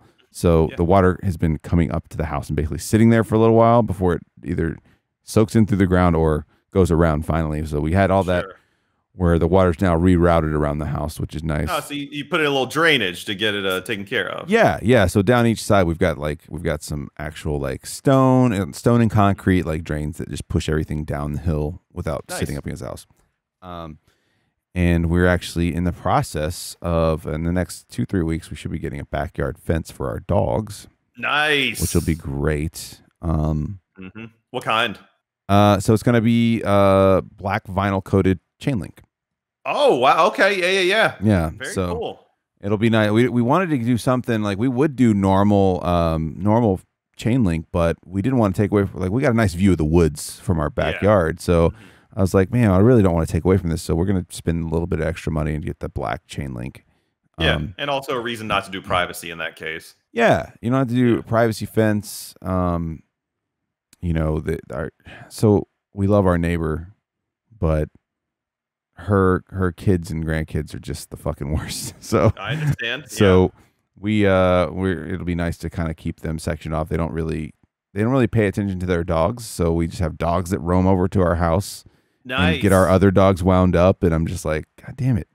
Just control your fucking dogs, man. No.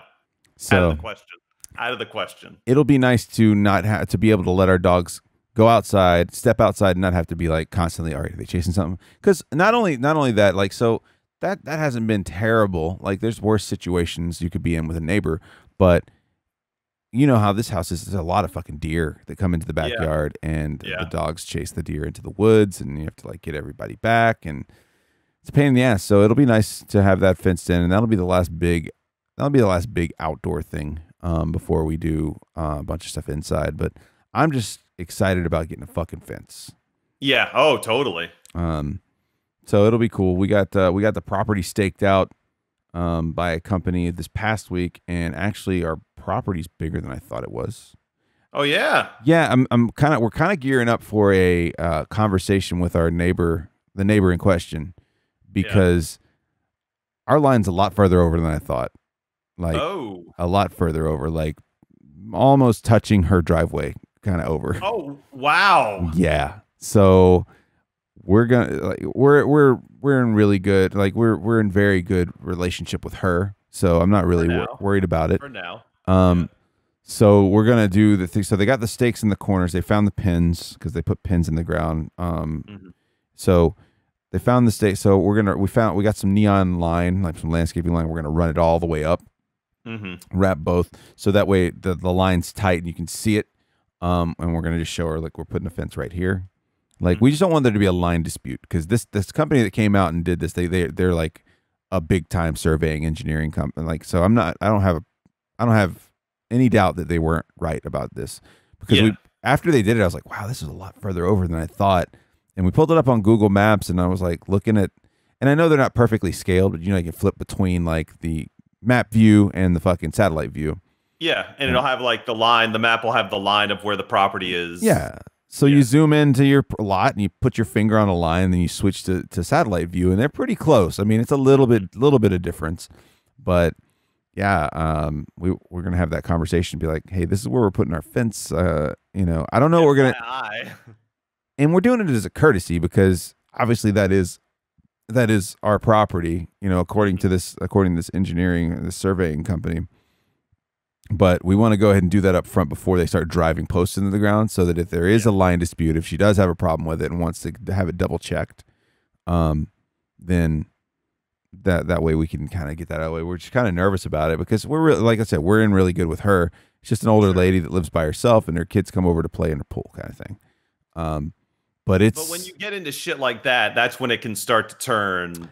Yeah, so kind of gnarly. That's why we're trying to kind of nurture it, you know, instead of being like, oh, you wake up one day and there's just a fence up, and you think that it's in your area. So we just want to make sure that it's weird, right? When you talk about land, you don't think there's going to be land issues. So we're gonna. Our plan is to put it right on our line, like right there, run the line, put the post right inside the line, like. Fuck it. This is my, you know, we paid for this. This is ours. What's mine is mine. Right. Well, and then on the other side, the neighbor to my right has a fence already.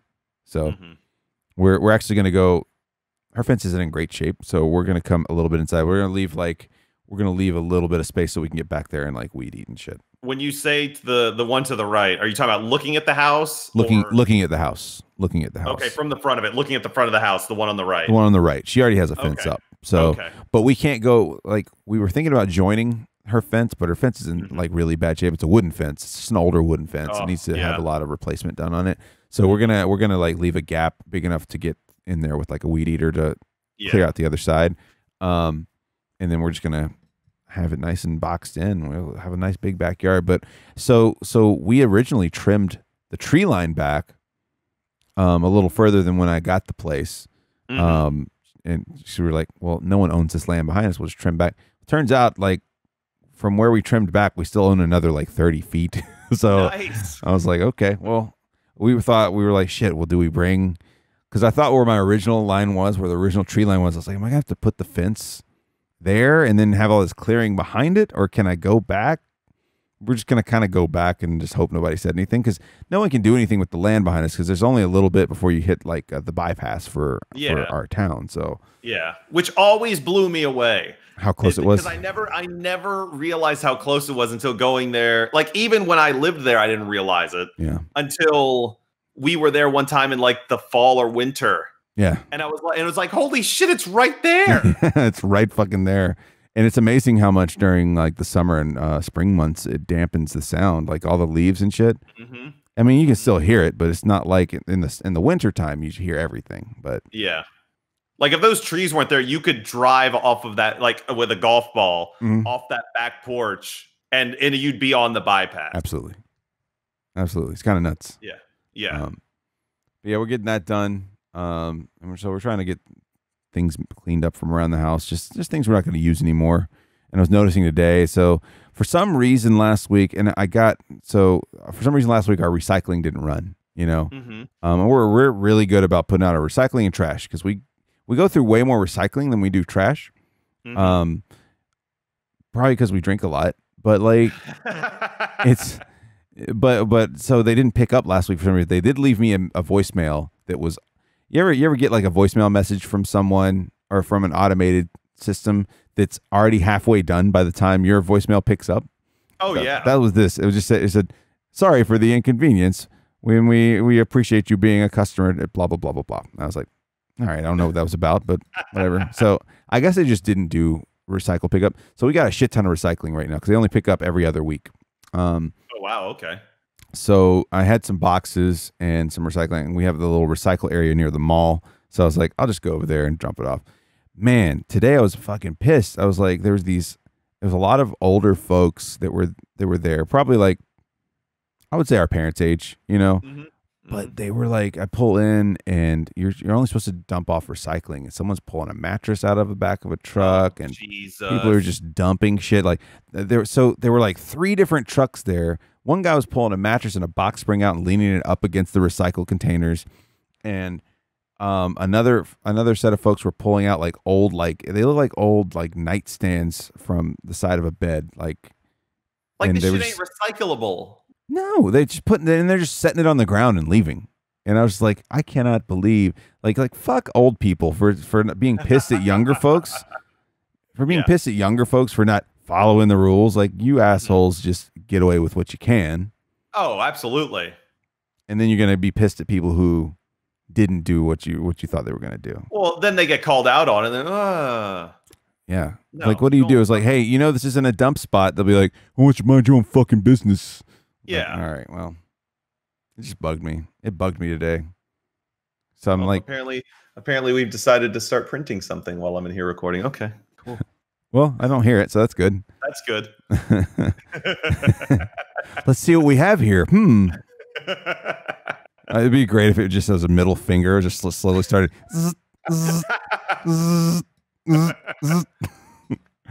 Like, shut the fuck up. Too funny. So Musicophilia, I need to check into that book. I'm trying to read more. I'm trying so hard, but I've been reading stuff on Marvel Unlimited. Finding the time, man. It's all about finding the time. I just haven't been giving myself enough time to read. I've tried to read a little bit in bed, and reading puts me to sleep quick, so I may get a little. I'm trying to read Confederacy of Dunces. Oh yeah. What is it? What's the guy's name? O'Toole, I think. Michael. No. What's his name? It's gonna drive me crazy now. Confederacy of Dunces. John Kennedy Toole. John Kennedy Toole. Yeah, that's which amazingly in reading about this, he wrote this book and ended up he passed away at 32. Damn. Yeah. He wrote this book. I think he passed away before it got published. Yeah. Published posthumously. Yeah, and he ended up winning the Pulitzer Prize for fiction. Shit. Yeah, I think he battled a lot of depression and shit like that. Battled some demons. If I read right in the foreword, his mother loved it so much that she pushed for it to get published. But it's a classic. It's a literary classic.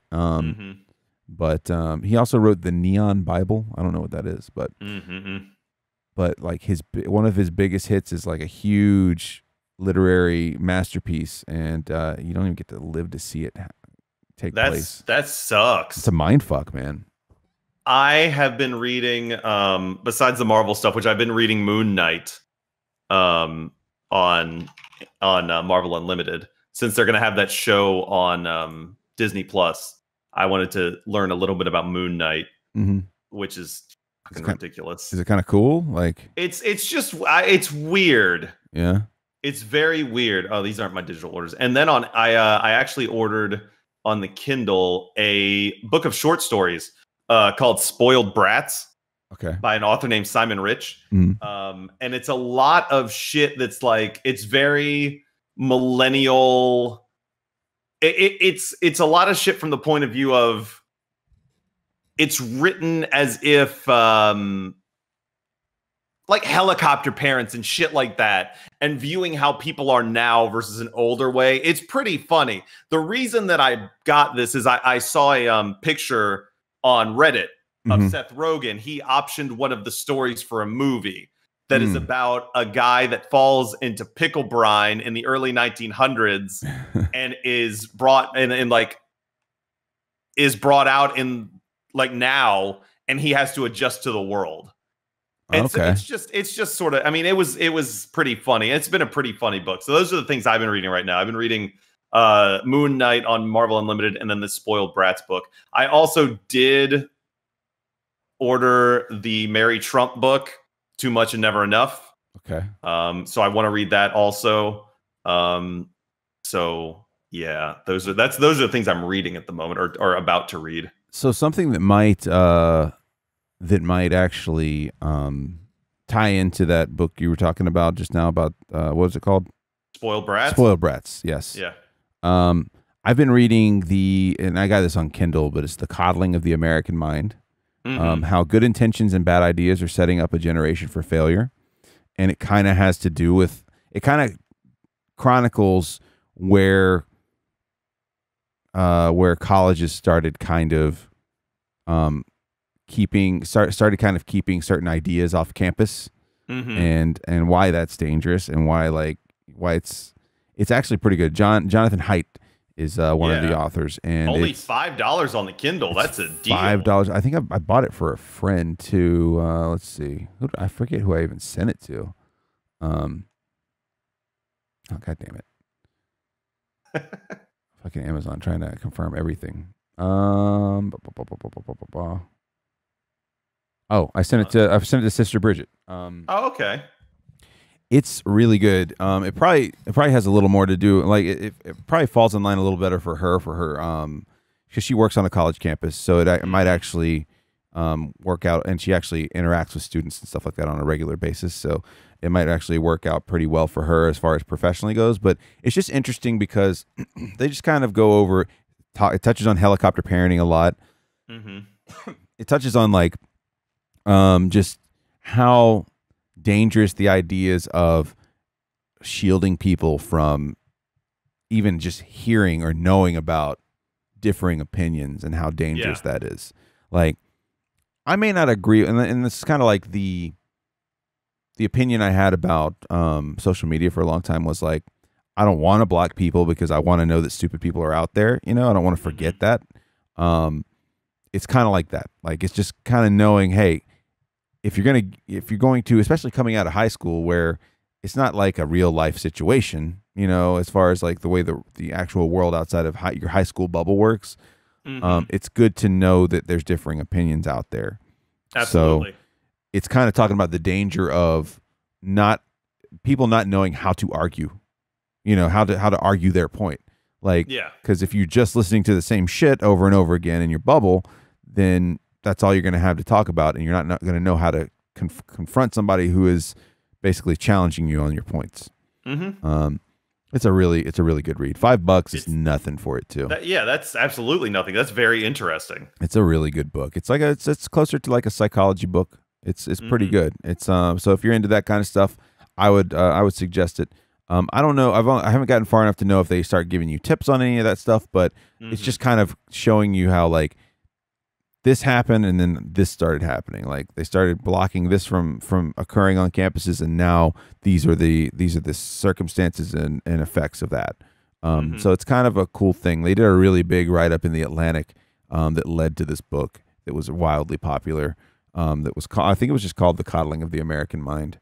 When I Googled it, the very first link was the Atlantic link, and the second one was Amazon. So yeah, I would say, I mean, if you don't care about like spending $5, pick it up. But I mean, $5, that's nothing, right? And but I would say to anyone considering picking up something like that, if you read that Atlantic article and you like it, that book is just a bigger, more updated version of that Atlantic article. It's really probably good. Expands upon the ideas and thoughts a little bit more. It does, and they do it in kind of a brilliant way. They kind of set up this scenario at the very beginning of the book. It's not a real scenario, but it kind of hammers their points home. Like it kind of lays out getting bad advice from a guru kind of thing, and then you taking those 3 or 4 different bad advice points that guru gave them, and making, kind of winding it into their viewpoint and how it's wrong and why it's wrong and stuff like that. So very interesting. Kind of cool. Kind of cool. Yeah. Got any suggestions on things to watch, man, before we get out of here? I have been watching, so I'm still like a lot of the shit I watch is on YouTube. I just, stuff like that. The show John Oliver's been doing on HBO has been fantastic. Yeah. His show every week is amazingly good. Knocking it out of the park. Oh, yeah. From coronavirus stuff to stuff with the police. The most recent one was about conspiracy theories, which was really interesting. He kills it. I've also been watching stuff on Shudder. Yeah, which is the horror streaming service, which is amazingly good. How much is that? On there, like $5 a month or something. It's not much. Okay. They did do. I know they were doing. They were doing a trial because normally the trial I think is only a week or so, but they were. Now this is a few months ago. Might still be happening. I don't know. I think if you use the promo code Shut In, you got like a month or two of a free trial. But I watched the very first thing I watched on there was the original Night of the Living Dead. I watched Slumber Party Massacre the other night, which I told you about last night when we were playing GTFO. And I started to watch the sequel also, but then it was time for the Golden Girls to come on, so I stopped watching and watched the Golden Girls. But that has been one of the things I've been watching the most is Shudder when I'm not just finding and All Elite Wrestling on Wednesday nights because that's absolutely fantastic. Sure. For a professional wrestling fan. But I'll just turn Shudder on and just watch random shit on there. Do they have a live live channel? 3 live feeds. They have 3 live feeds. One is all Shudder originals. One is psychological thrillers, and others are called Slashics. So basically, classic slasher. They've got a lot of original series. I'm really surprised. Yeah, they do. $6 a month. I'm sorry, $6 a month. It looks like $57 a year. Yeah, and it looks like they're doing the 7-day free trial. So I might need to try that out. I mean, we've got so many fucking streaming services right now. Try the shut-in code because when I used it, it was still active. Okay. It's just the word shut in, all one word, and it extended it to a 30-day trial. Nice. All right, I'll try it out because I love having that shit on in the background. So yeah, that's kind of fucking neat. Yeah, and some of it looks really fucking cool. Well, they also have playlists and stuff of like stuff that is. Let me pull it up real quick since we're just talking about. Let me just go to the website because it's some neat shit. It's Shudder.com, SHUDDER. Sorry. Yeah. SHUDDER.com. If for those of you listening. And it's kind of like a Netflix, but it's all scary movies. And yeah. So here are the collections they have right now. A Shudder Summer, which says a selection of sunny scares from summer camp to the open sea. Here's queer horror. So it says celebrates queer film and queer creators. Shudder Essentials. So that has like Night of the Living Dead, Texas Chainsaw Massacre, Hellraiser, Reanimator, Creep Show, like those old Halloween is on there, stuff like that. Black Christmas, which is largely considered the first true slasher film. Horror noir, so black horror.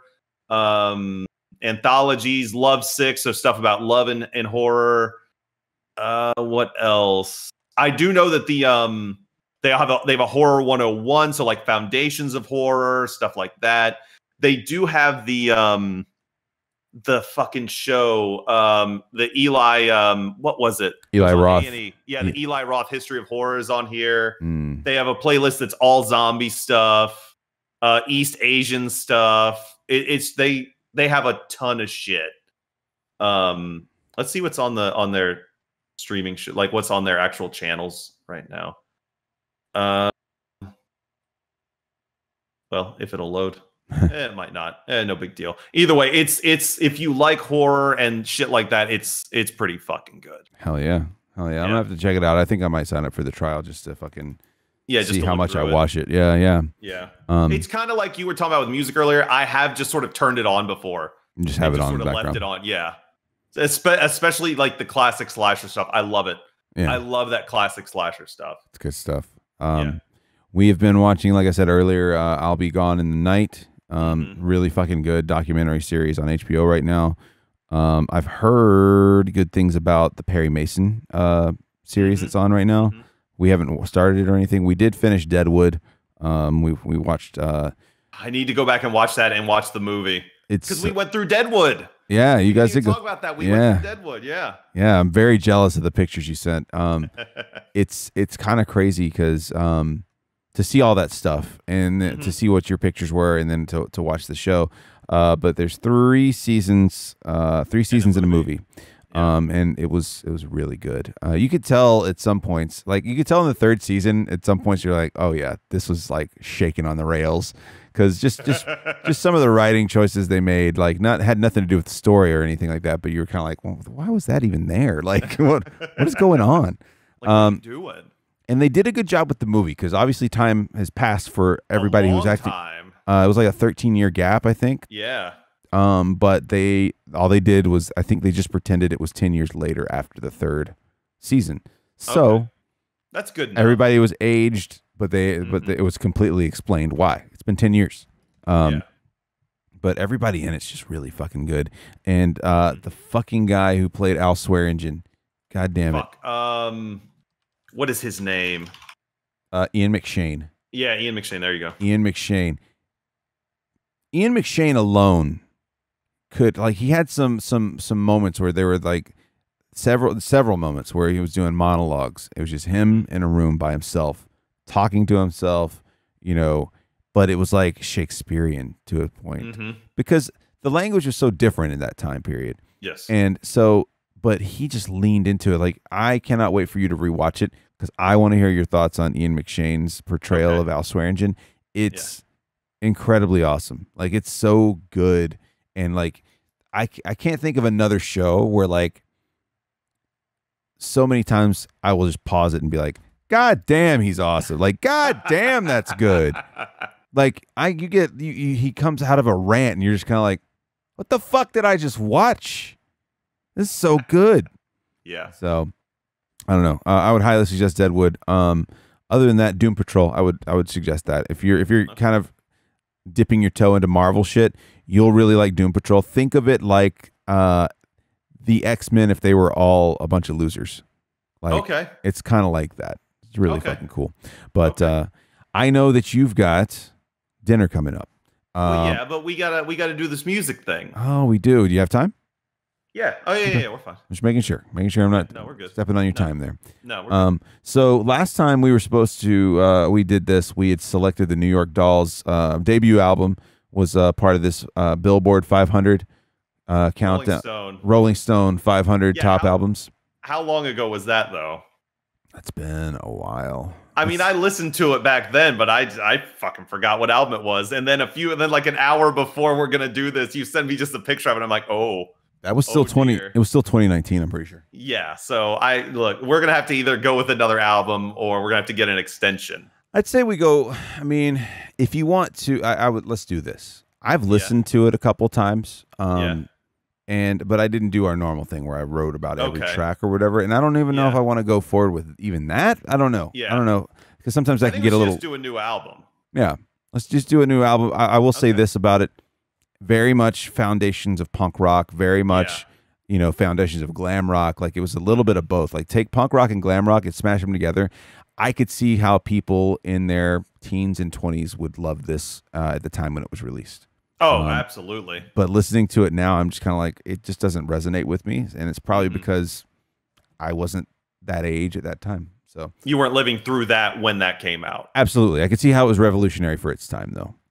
But I got the random number generator up. We're going to pick one and see where we land on this. And there are some rules. We have set some rules, like it's not like no soundtracks, no compilations, because there are some of those on here. And no greatest hits. Yeah, no greatest hits. So, all right. So I will do the number generator and let's see where we're landing. Come on. Don't give us another fucking Peter Gabriel. Like, that was such a down. Ugh. 475. Oh my God. Okay. Jump to 4 or something. Okay. Well, then I'll do that since your jump to didn't work.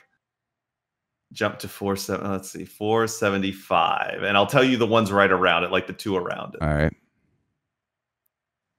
Okay.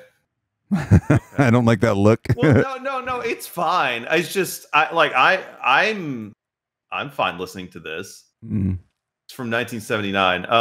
So 474 was Manu Chao, Proxima Estación Esperanza. Okay. And number 476 was Life After Death by the Notorious B.I.G. Oh, shit. That would have been a good one. Yeah, but coming in at number 475, released in 1979, the style listed here is new wave and pop rock.